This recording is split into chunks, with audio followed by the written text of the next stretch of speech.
अस्सलामुअलैकुम। पेशे खिदमत है खौफनाक नावल दरख्शां। Next episode. दूसरे रोज़ मैंने पूरी बस्ती में मनामा को तलाश कर डाला, लेकिन कहीं उसका नामो निशान न मिला। हरचंद के समोरा ने उसे मेरी निगाहों के सामने अपने कहरो गज़ब का निशाना बनाया था, लेकिन ना जाने क्यों मुझे वो बातें ख्वाब सी लग रही थी। जेकब और कैलाश दोनों मेरे साथ थे। दोनों ही ने मुझसे पूछा कि मैं मनामा की जुस्तजू में क्यों मारा मारा फिर रहा हूँ, लेकिन मैंने जेकब को मजाक में टाल दिया और कैलाश को यह कहकर उलझा दिया कि गुज़िश्ता रात मैंने ख्वाब की हालत में मनामा को कर्बनाक हालत में मौत से हमकनार होते देखा है। कैलाश का ख्याल था कि हम समोरा से अपने इस शुबे की तस्दीक कर सकते हैं, लेकिन मैंने समोरा से पूछगिछ मुनासिब नहीं समझी। मेरा ख्याल है कि तुम 2-3 दिन सिर्फ पानी पर गुजारा करो, जेकब ने मेरी संजीदगी का मजाक उड़ाते हुए कहा। गुज़िश्ता रात तुमने गालमन भूख से ज़्यादा शकमसेर होने की कोशिश कर डाली, और मेरा तजुर्बा कहता है कि पेट ज़्यादा भरा हो तो इंसान सोते में सुहाने सुहाने ख्वाब देखने लगता है। खुद अपने बारे में तुम्हारी क्या राय है? कैलाश ने पूछा। क्या तुम खुद को होशमंद कह सकते हो? क्यों? मैंने तुमसे कहा है कि गुज़िश्ता रात मैं एपिया के साल पर चहलकदमी कर रहा था और मेरी गुनाहगार आंखों ने टोकीला को सर के बल आसमान की जानिब परवाज करते देखा। जेकब ने कैलाश की दुखती रग पर हाथ रखना चाहा।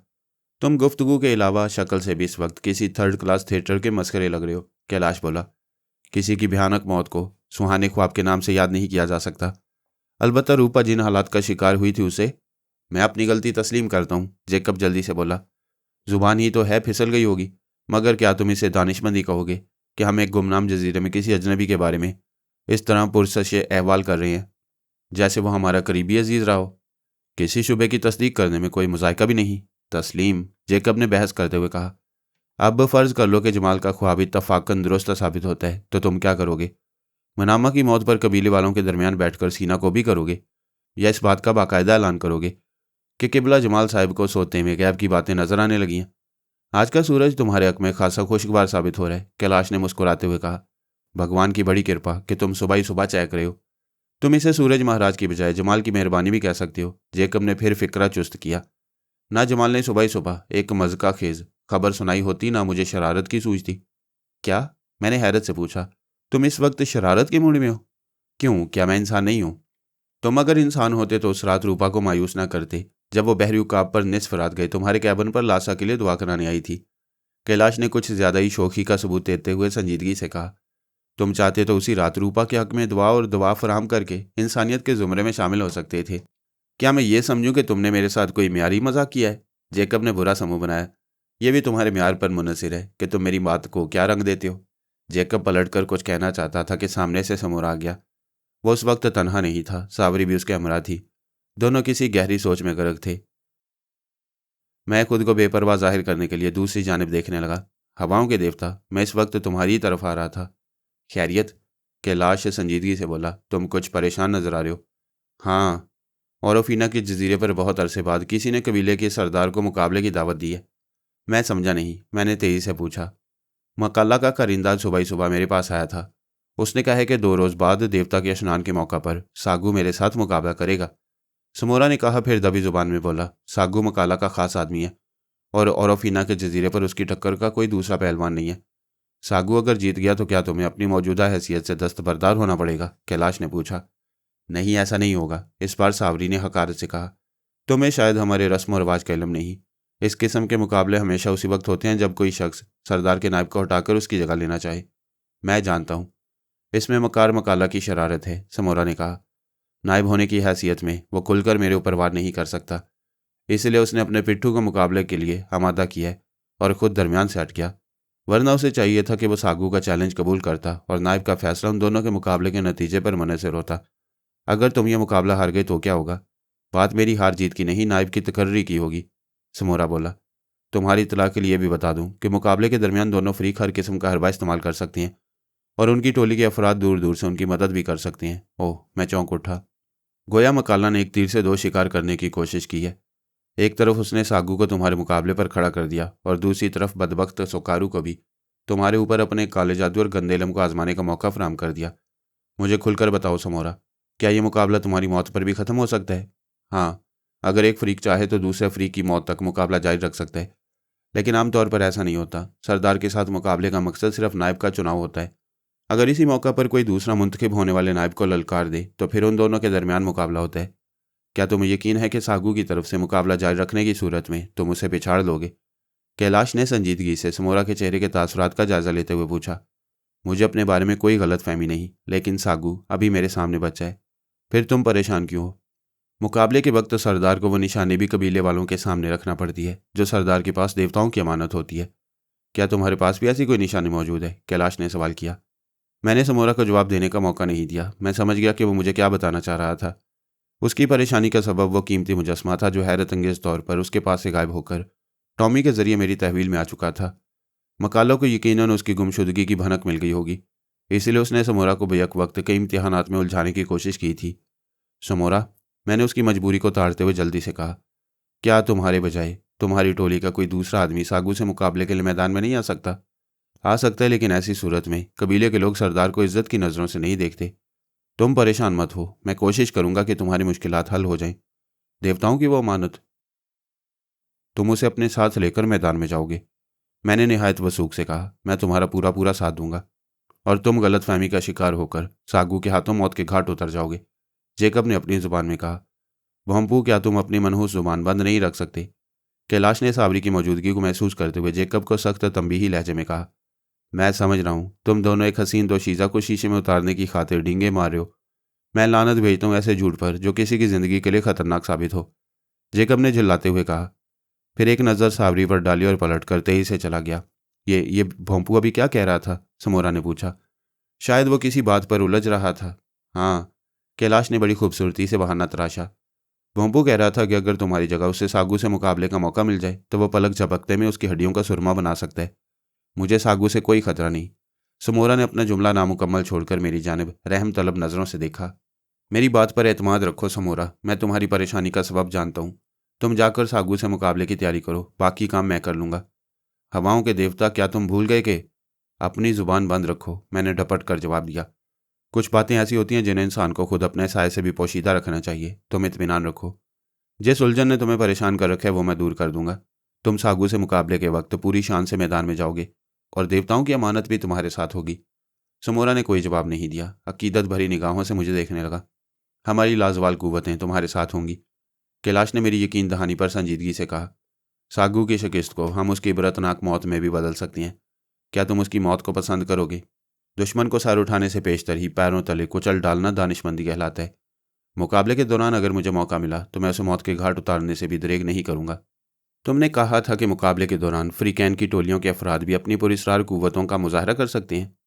हाँ, पहले भी ऐसा ही होता चला है। मनामा के बारे में तुम्हारा क्या ख्याल है? कैलाश ने पूछ लिया। क्या वो सोकारू के साहराना अमल के सामने अपनी कुव्वत का मुजाहरा कर सकेगा? मैंने अभी मनामा से इस मुकाबले का जिक्र नहीं किया। समोरा मनामा के जिक्र पर परेशान हो गया। मनामा इल्म रमल के जरिए तुम्हें यह तो बता सकते हैं कि मुकाबले का नतीजा किसके हक में होगा? कैलाश ने कहा, फिर चुभते हुए लहजे में बोला। क्या तुमने उसे यह भी दरियाफ्त करने की जहमत गवारा नहीं की? मैंने सावरी के चेहरे पर नजरें जमाए रखी। मनामा के जिक्र पर उसने किसी रद्दमल का इजहार नहीं किया। साफ जाहिर था कि समोरा ने उसे मनामा की मौत के बारे में कुछ नहीं बताया होगा। तुम लोगों से मुलाकात करने के बाद मैं उसकी तरफ जाऊंगा। समोरा ने बात संभालने की कोशिश की। क्या तुम्हें उम्मीद है कि मनामा तुम्हें मिल जाएगा? कैलाश का लहजा मायनी खेज हो गया। मैं समझा नहीं समुद्री देवता। समोरा की रंगत जर्द पड़ने लगी। हो सकता है सोकारू को मनामा की जात से पहले से खतरा लाहिक रहा हो और इसलिए जो कदम जल्दबाजी में उठाए जाएं वो हमेशा पछतावों का सबब बन जाती हैं। मैंने जल्दी से गुफ्तगू में हिस्सा लेते हुए कहा, तुमसे भी एक भूल हो गई है। तुम शायद ठीक कह रहे हो हवाओं के देवता। सावरी के बारे में तुमने क्या सोचा है? मैंने यकलख्त बदले हुए तेवर से सवाल किया तो समोरा के चेहरे पर हवाइयाँ उड़ने लगी। वो मेरी बात सुनकर इस तरह चौंका जैसे कोई भयानक और डरावना ख्वाब देखते देखते अचानक आंख खुल गई हो। कुछ देर मुझे टिकटिकी बांधे देखता रहा, फिर बात को घुमाते हुए बोला, मेरा ख्याल है कि मकालो को सोकारू की सायराना कुव्वतों के जरिए हालात का इल्म हो गया, इसलिए उसने सागू को मेरे मुकाबले पर खड़ा कर दिया। क्या मकाला तुमसे बराह रास्त उस अमानत को देखने की ख्वाहिश का इजहार नहीं कर सकता? कर सकता था, लेकिन शायद वह पूरे कबीले के सामने मेरी बेबसी का तमाशा देखना चाहता है। समोरा, मैंने सावरी की मुनासबत से अपने एक शुबे की तस्दीक की खातिर पूछा, क्या मकाला से तुम्हारी मुफाहमत का कोई तरीका मुमकिन हो सकता है? हाँ। मेरे सवाल पर समोरा एक बार फिर चौंक पड़ा। शायद वह मेरे जुमले की तह तक पहुंच गया था। उसने कनखियों से सावरी पर एक नज़र डाली, फिर होंठ चबाते हुए बोला, कुत्ते के आगे हड्डी डाल दी जाए तो फिर वह भौंकना बंद कर देगा।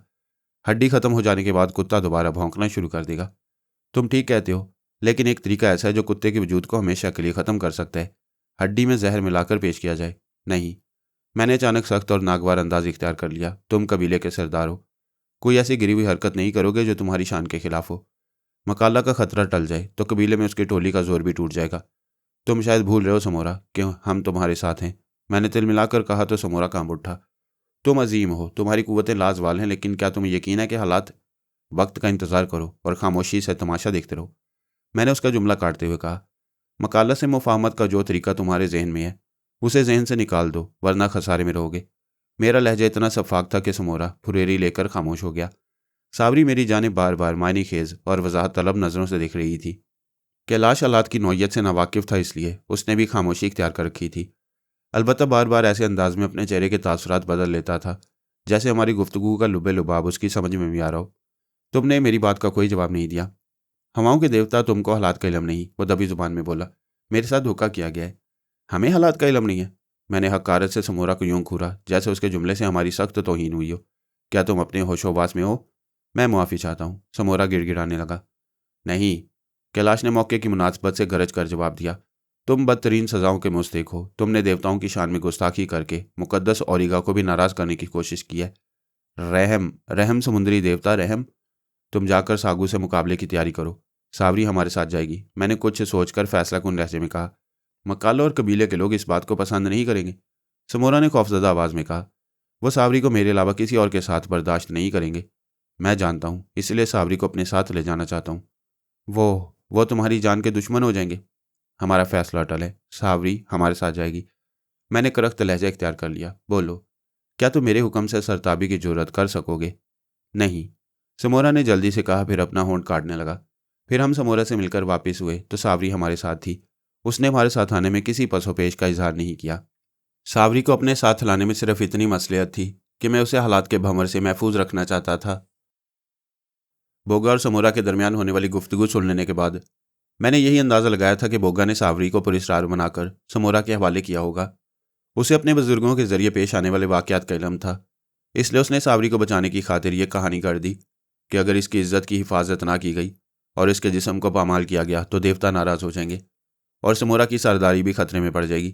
यही वजह थी कि समोरा अपनी ज़िंदगी की बाजी लगाकर भी अब तक सावरी की हिफाजत करता रहा, लेकिन अब हालात मुख्तलिफ सूरत इख्तियार कर गए थे। इन्हीं पहलुओं पर गौर करने के बाद मैं सावरी को अपने हमरा ले आया। शाम की चाय के बाद हम चहलकदमी के इरादे से बाहर निकलने की तैयारी कर रहे थे कि हमारे एक मुहाफिज ज़ख्मी हालत में लड़खड़ाता हुआ अंदर दाखिल हुआ। उसकी हालत बेहद अबतर थी। जिस्म पर कई जगह गहरे गहरे जख्मों के निशान थे। वह सर तापा खून में लथपथ नजर आ रहा था। सांस की बिगड़ी हुई रफ्तार बता रही थी कि किसी दम का मेहमान रह गया। हम सब बौखलाकर खड़े हो गए। कैलाश तेजी से जख्मी मुहाफिज की जानिब लपका।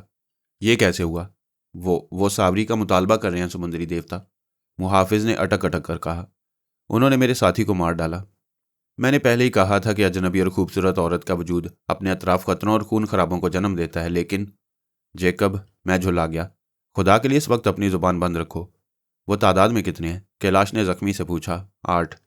उसने अपनी उखड़ती सांसों को बमुश्किल समेटते हुए बताया।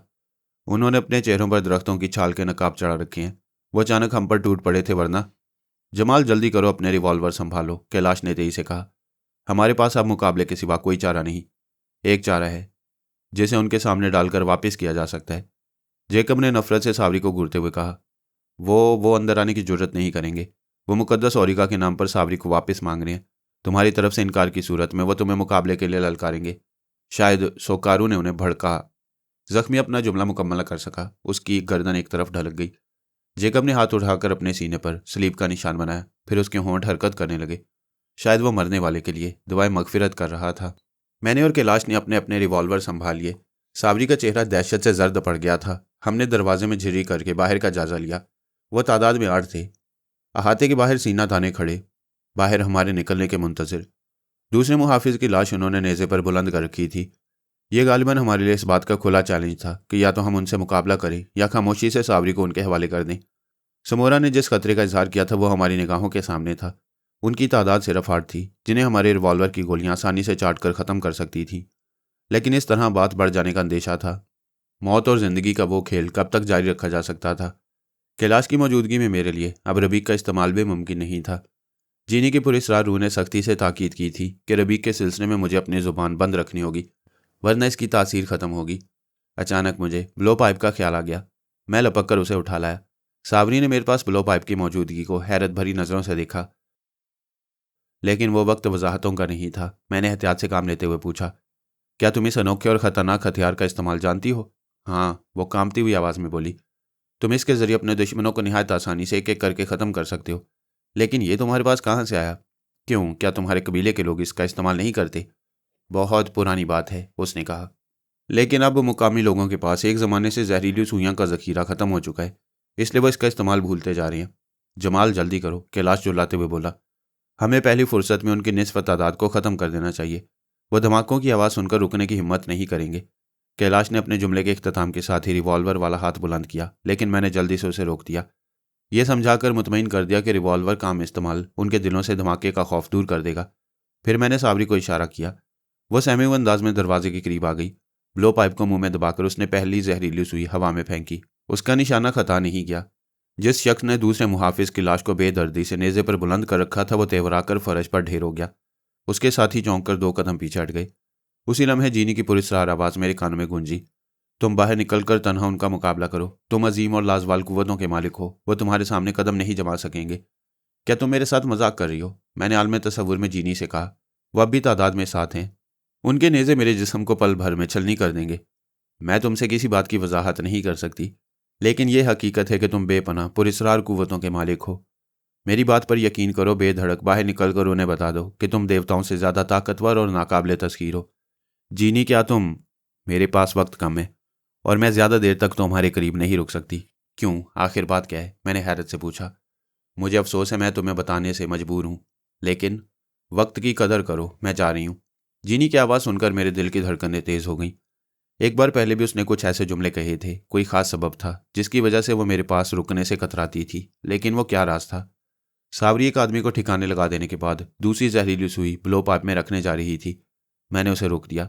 अपना रिवॉल्वर कैलाश के हवाले करके मैंने आगे बढ़ने की कोशिश की तो उसने झपट कर मेरी कलाई पर अपनी गिरफ्त मजबूत कर ली। यह क्या हमाकत है? क्या तुम निहत्थे बाहर जाओगे? मैं हवाओं का देवता हूँ और देवता आतिशी हथियार इस्तेमाल नहीं करते। तुम शायद दीवाने हो गए हो। मेरी चाल को समझने की कोशिश करो। मैंने सरगोशी की। तुम और सावरी यहाँ बैठकर आसानी से मेरी हिफाजत कर सकते हो। मैं बाहर जाकर उन्हें मरूब करने की कोशिश करता हूँ, लेकिन एक बात का ख्याल रखना, जब तक मैं इशारा न करूँ तुम लोग आतिशी असले या ब्लो पाइप का इस्तेमाल नहीं करोगे। तुम एक खतरनाक रिस्क ले रहे हो। अगर उन्होंने अचानक तुम्हें घेर लिया तो हम कोई जवाबी कार्रवाई नहीं कर सकेंगे। मौत बरहक है। क्या तुम इस हकीकत पर ईमान नहीं रखते? दीदा दानिस्ता मौत के मुंह में छलांग लगाने को दानिशमंदी नहीं कहा जा सकता। जेकब को देखो किस कदर पुरसुकून अंदाज में मरने वाले के लिए दुआएं खैर कर रहा है। जीने का एक अंदाज ये भी है। मैं कैलाश से हाथ छुड़ाकर बाहर आ गया। वो मुझे सामने देखकर दोबारा आगे बढ़ाए। उनकी निगाहों में मेरे लिए शदीद नफरत और हकारत झलक रही थी। उनके नेज़े मेरी सिमत उठने शुरू हो गए। फिर एक तनोमंद शख्स ने सीना तान कर आगे बढ़ते हुए कहा, हम तुमसे सावरी को वापस लेने आए हैं। उसे हमारे हवाले कर दो, हमारा तुम्हारा झगड़ा खत्म हो जाएगा। क्या तुम देवताओं से टकराने का अंजाम जानते हो? मैंने सर्द लहजे में सवाल किया। तुम देवता नहीं हो, हमारी तरह इंसान हो। बूढ़े सोकारू और अजीम अकाला ने हमें यही बताया है। तुम्हारा अंजाम इबरतनाक होगा। हम मौत से नहीं डरते। वो सीने पर हाथ मारकर बोला। सावरी को हमारे हवाले कर दो या फिर हमसे मुकाबला करो। वो नेज़ा फेंक कर खम ठोंकता हुआ मेरे करीब आ गया। कद्दो कामत के एतबार से वो मेरे मुकाबले में खासा भारी भरकम नजर आ रहा था।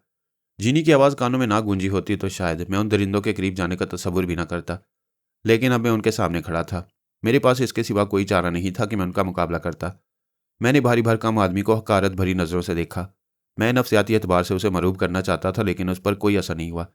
मेरी आंखों में आंखें डाले वो पैंतरे बदल रहा था। हमला करने के लिए वो किसी मखसूस मौके की तलाश में था। मैं उसकी निगाहों के जाविये देखता रहा। उसका अंदाज किसी खूंखार जंगली दरिंदे से मिलता जुलता था। कुछ देर तक वो मेरे गिर्द चकराता रहा। फिर अचानक उछलकर उसने मेरी गर्दन दबोच ली। एक लम्हे को मुझे यूं महसूस हुआ जैसे मैं किसी आह्नी शिकंजे में फंस गया हूं। उसके जिस्म में बेपनाह कुव्वत थी। मुझे उसकी गिरफ्त में अपना दम घुटता हुआ महसूस हुआ। मैंने खुद को उसके शिकंजे से छुड़ाने की खातिर पैंतरा बदला तो ऐसा लगा जैसे मेरे जिस्म में तूफानी कुव्वतें सिमट आई हों। मेरे हाथ की एक मामूली जुम्बिश ने उसे रबड़ की गेंद की तरह दूर उछाल दिया। मेरे हरीफ की आंखें हैरत से खुली की खुली रह गईं। खुद मैं भी शशदर रह गया। मैंने अपनी ज़िंदगी में कभी किसी के साथ हाथापाई नहीं की थी, लेकिन इस वक्त मुझे ऐसा लग रहा था जैसे कुछ शरीर और नासमझ बच्चों ने मुझे घेर लिया। मेरा हरीफ ज़मीन पर गिरकर दोबारा खड़ा हो गया। दूसरी बार उसने अपनी दानिस्त में ज़्यादा मोहतात अंदाज में खतरनाक हमला किया, लेकिन इस बार भी उसे मायूसी का सामना करना पड़ा। मैंने हाथ उठाकर महज अपने बचाव की कोशिश की थी, लेकिन वो फिजा में मेरे सर के ऊपर से लहराता हुआ दूसरी जानिब जाकर सर के बल गिरा। मैंने पलटकर उसे देखा। उसका चेहरा लहूलुहान हो रहा था। उसने उठने की कोशिश की लेकिन कराह कर रह गया।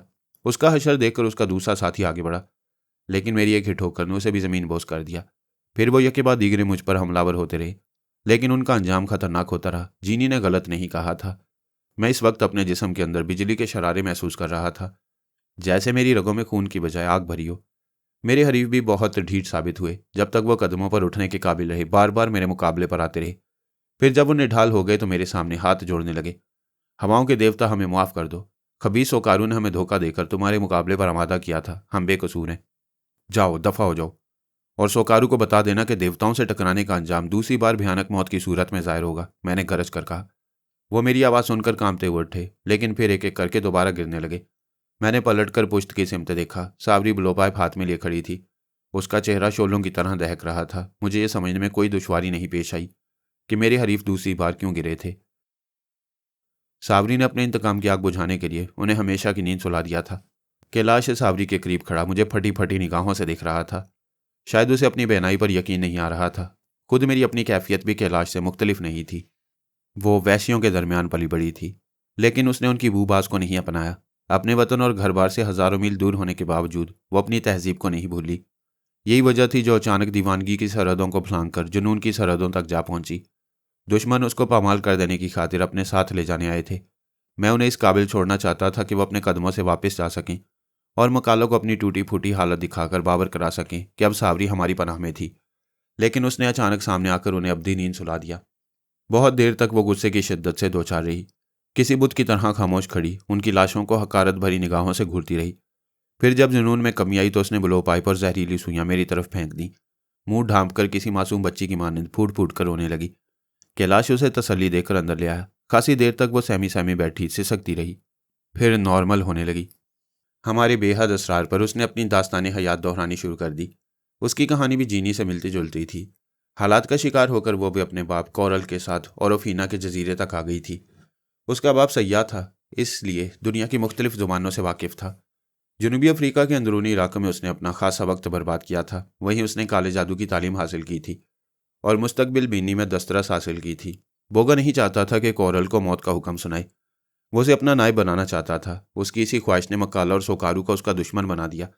तब समोरा बोगा का नायब था। एक मौका पर कोरल ने उसकी पेशानी की लकीरों का मुताला करने के बाद उसे बता दिया कि ओरोफीना पर बोगा के बाद उसी की सरदारी कायम होगी। हुकूमत के नशे में आकर समोरा बोगा से अपनी वफादारी भूल गया। सोकारू और मकाला के साथ मिलकर उसने निहायत दूर अंदेशी से बोगा को रास्ते से हटाने की खातिर चट्टानों वाले गार में कैद कर दिया। 30 रोज तक कबीले के लोग अपने हर दिल अजीज सरदार को ओरोफीना के तूल अर्ज में तलाश करते रहे। फिर उन्होंने अपने रिवाज के मुताबिक समोरा को अपना सरदार मुंतखब कर लिया। बोगा के बाद कोरल को सोकारू की नफरत का निशाना बनना पड़ा। अपने सामने वो जजीरे पर किसी और साहिर की मौजूदगी को बर्दाश्त नहीं कर सकता था, इसलिए कोरल को देवता के कदमों में भीड़ चढ़ा दिया गया। सावरी का अंजाम भी शायद कोरल से मुख्तलिफ न होता, लेकिन वह मासूम थी। इसके अलावा बोगा ने समोरा को बावर कराने की कोशिश की थी कि जिस दिन उसने सावरी को मौत के घाट उतारा या उसको हाथ भी लगाया, वो उसकी हुकूमत का आखिरी दिन होगा। बोगा ने यह बात समोरा के जहन में बिठा दी थी कि मुकद्दस ओरिगा ने सावरी को कबूल कर लिया है, और अगर भूरी पहाड़ी पर रहने वाले देवताओं के देवता ओरिगा की इस मासूम निशानी को ख़त्म किया गया तो उसका ताब समोरा को बर्बाद कर देगा। बोगा ने सावरी को बचाने की खातिर जो चाल चली थी उसमें उसकी अपनी खुदगर्जी भी शामिल थी। कोरल ने बोगा के मुस्तकबिल में झांकने के बाद इन तमाम पेशन गोइयों की तस्दीक कर दी जो बोगा को उसके आबा अजदाद की ज़ुबानी मालूम हुई थी। वो कोरल का मोतकद हो गया, और गालबन कोरल ने जो अपने मुस्तकबिल के भयानक अंजाम से भी वाकिफ था, सावरी को बचाने की खातिर बोगा की ज़ईफ़ुल एतकादी से फ़ायदा उठाया। उसने बोगा को यकीन दिलाया था कि अगर उसने सावरी की ज़िंदगी और इज़्ज़त की हिफाजत की तो एक दिन सावरी ही उसकी निजात का जरिया बनेगी, और बोगा के दोबारा बरसरे इक़्तिदार आने के सिलसिले में सावरी की ज़ात का एक अहम ताल्लुक होगा। समोरा भी अपने कबीले वालों की तरह जंगली रस्म और रिवाज का आदी था, लेकिन उसने सावरी पर कभी बुरी निगाह नहीं डाली। उसे बेटी का नाम देने के बाद समोरा ने उसे कबीले के लोगों की मैली और गंदी नज़रों से बचा लिया। लेकिन सावरी जवान हुई तो सबसे पहले मकाला की नीयत बदली। समोरा ने उसे रोकने की कोशिश की तो उनके दरमियान दोस्ती का रिश्ता आहिस्ता आहिस्ता रकाबत की सूरत इख्तियार करने लगा। बूढ़ा और खबीस ओकारू दुश्मनी को साग को हवा देता रहा। बोगा के ज़माने में उसे कबीले वालों की निगाहों में एक खास अहमियत हासिल थी, लेकिन समोरा ने मनामा को अपना दस्ते रास्त बनाकर उसकी हैसियत को धचका पहुंचाने की कोशिश की। सोकारू ने बज़ाहिर मनामा से बनाए रखने की सही जारी रखी, लेकिन अंदरूनी तौर पर वो मकाला के वजूद के अंदर दबी हुई चिंगारियों को हवा देकर भड़काता रहा। फिर जब वो अपने मकसद में कामयाब हो गया और मकाला और समोरा में सावरी की वजह से बाकायदा ठिन गई, तो सोकारू ने मनामा को भी रास्ते से हटाने की भरपूर कोशिश शुरू कर दी। सावरी नजरें नीची की अपनी दास्तान सुनाती रही।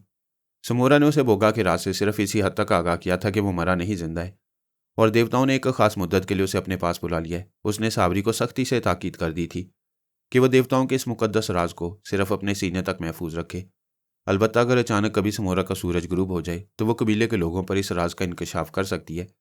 मेरा जहन सावरी की दास्तानी हयात सुनने के साथ साथ अपनी जिस्मानी कुव्वत में भी उलझा हुआ था, जिसे मैंने जीने की यकीन दहानी के बाद महसूस किया।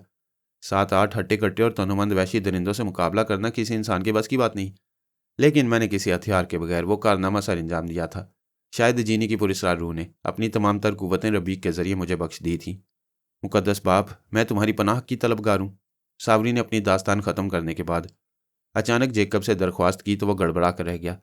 उसकी भौखलाहट की एक वजह यह भी थी कि सावरी ने पहली बार उसको अंग्रेजी में मुखातिब किया था। तुम? हाँ मुकद्दस बाप। जब मैंने अपने बाप के साथ इस मनहूस जजीरे पर कदम रखा था, उस वक्त मेरे गले में भी मसीह की निशानी स्लीप की सूरत में मौजूद थी, जिसे मेरे बाप ने खतरे की बू सूंघकर मेरे गले से उतार दिया। मैंने आज तक अपने मजहब की इस निशानी को अपनी ज़िंदगी से ज़्यादा संभाल कर रखा है। कहाँ है वो मुकद्दस सलीब? मैंने उसे एक महफूज मुकाम पर दफन कर दिया था। मुझे खतरा था कि अगर जंगलियों को मेरी शनाख्त का निशान मिल गया तो वो मुझे जिंदा नहीं छोड़ेंगे। तुमने दूर अंदेशी का सबूत दिया। फादर जेकब, क्या तुम मुझे राहबा बना सकते हो? क्यों नहीं, जेकब ने संजीदगी से जवाब दिया। मैं तुम्हें मसीह के बताए हुए ज़रूरी असूलों पर चलने की तालीम दूंगा। तुम मेरे साथ मिलकर औरफीना के जंगलियों को इंसान बनाने की कोशिश करोगी। क्या मसीह की तालीम आम करने के लिए सावरी का राहबा बनना ज़रूरी है? कैलाश ने दबी जुबान में कहा। हाँ, इंसान को कुछ पाने के लिए कुछ खोना भी पड़ता है। वो जो अमर होना चाहते हैं उन्हें अपने मन को मारना पड़ता है, और जब इंसान मैं को मारने का फन सीख लेता है तो बहुत बुलंद हो जाता है। तुम शायद भूल रहे हो कि हम एक गुमनाम जजीरे पर वैश्यों के दरमियान आकर फंस गए हैं। मैं जानता हूँ, शायद कुदरत ने मुझे इसी मकसद के लिए यहाँ भेजा है कि मैं औरफीना के बहके और भटके हुए लोगों की इस्लाह कर सकूँ। जेकब ने संजीदगी से कहा। मैंने अपने मिशन का एक हिस्सा पूरा कर लिया है, 2 हिस्से और बाकी रह गए हैं। इसके बाद? नहीं, मैंने उसे टोकते हुए सख्ती से कहा। तुम अब दोबारा किसी हमाकत का सबूत नहीं दोगे? तुम जिसे हमाकत समझ रहे हो वो मेरे नज़दीक इबादत है। जेकब अपनी बात पर डटा रहा। सावरी उसकी हम ख्याल थी, इसलिए वो भी हाँ में हाँ मिलाती रही। सावरी, कैलाश ने निहायत खूबसूरती से मौजू बदलते हुए संजीदगी से पूछा, तुम्हारा क्या ख्याल है कि मकाला अपने 8 आदमियों की मौत बर्दाश्त कर लेगा? नहीं, उसने जो आदमी भेजे थे वो उसके बेहद वफादार और जानेसार साथी थे। उनकी मौत की खबर मकाला को और खूंखार बना देगी। लेकिन तुम? सावरी ने अचानक मेरी जानिब देखते हुए हैरत से कहा। मुझे यकीन नहीं आता कि तुमने उन्हें मारा होगा। तुम्हारा क्या ख्याल है? तुमने देवताओं का जो ढोंग रचा रखा है, मुझे इसकी असलियत बहुत पहले से मालूम है, लेकिन मेरा ख्याल है कि कोई पुरस्कार कुव्वत तुम्हारी पुश्त पनाही ज़रूर कर रही है, वरना तुम बद किरदार और खबीस होकारू की सायनाना कुव्वतों से कभी महफूज नहीं रह सकते थे। यह तुम्हारा वहम है। मैंने उसे यकीन दिलाने की कोशिश की। मेरे पास जो कुछ भी है वो सिर्फ खुदा का दिया हुआ है। हो सकता है तुम ठीक कह रहे हो, लेकिन मुझे यकीन नहीं आता। तुम गलती पर हो। इंसान चाहे तो अपने वजूद में डूबकर वह सब कुछ पा सकता है जो बज़ाहिर हमें मुश्किल और नामुमकिन नजर आता है। जेकब ने उसे समझाने की कोशिश की। तुम ठीक कह रहे हो फादर जेकब, कैलाश ने बड़ी संजीदगी से कहा। इंसान बुलंदियों की इंतहा तक जा सकता है, लेकिन तुम इस खौफ का क्या करोगे जो हमारे अंदर छुपा बैठा है? हमें इसी खौफ को मारना होगा। लेकिन इस खौफ की मुख्तलिफ शक्लें होती हैं। इंसान को रास्ते से भटकाने की खातिर यही खौफ किस्म किस्म की सूरतें बदल कर सामने आता है, कभी टोकीला की शक्ल में और कभी रूपा का रूप धार कर, और कभी वो शैतान की खसलत इख्तियार करके सर्जन की सूरत भी इख्तियार कर लेता है। जेकब ने बुरा सा मुंह बनाकर जवाब दिया। ये टोकीला और रूपा कौन है? सावरी ने जेकब से पूछा। मैं बताता हूँ, कैलाश ने तेजी से कहा। फिर वो टोकीला रूपा के बारे में अपनी जुबान खोलने की खातिर पर तोल रहा था कि मैंने सावरी को अपनी जानिब मुतवज्जा कर लिया। क्या समोरा ने तुम्हें मनामा के बारे में कुछ नहीं बताया? बताया है, लेकिन तुमको इसकी भनक किस तरह मिल गई? समोरा ने क्या कहानी सुनाई? यही कि औरफीना का नेक दिल मजहबी रहनुमा खबीस होकारू के काले इल्म का निशाना बन गया। मगर तुम इसे कहानी क्यों समझ रहे हो? इसलिए कि समोरा की बर्बादी के दिन अब करीब आ गए हैं। मैं तुम्हारी बातों को क्या समझूं? सावरी बोली। कभी कभी मुझे यूं लगता है जैसे तुम सचमुच देवता हो, पुरस्कार कुव्वतों के मालिक। इंसान जब अपने मसलक से हट जाए तो इसी किस्म की बेसरोपा बातें करने लगता है। जेकब ने कड़वा समूह बनाया। सागू के बारे में तुम्हारा क्या ख्याल है? समोरा ने मुझे बताया कि वो औरफीना का सबसे नामी ग्रामी पहलवान है और बेपनाह ताकत का मालिक है। तुमने कभी देखा है उसे? हाँ, सावरी ने जवाब दिया। मैंने भी ये नाम पहली बार सरदार की जुबान से सुना है। क्या समोरा ने तुम्हें औरफीना की सरहदों के बारे में भी कुछ बताया है? मैं समझी नहीं। गौर करने की कोशिश करो। अगर सागू का ताल्लुक उसी कबीले से है तो कभी ना कभी वह तुम्हें ज़रूर नजर आता या तुमने उसका नाम ही सुना होता। मैं अभी तुम्हारा मतलब नहीं समझ सकी, मैं समझाता हूँ, कैलाश ने मेरा मफहूम बहामते हुए कहा। हमारा ख्याल है कि औरफिना की सरहदों पर कुछ और कबीले भी मौजूद हैं। क्या समोरा ने तुमसे उनका जिक्र किया है? नहीं, मुझे इसके बारे में कोई इल्म नहीं, साबरी ने हैरत से पलकें झपकाते हुए कहा।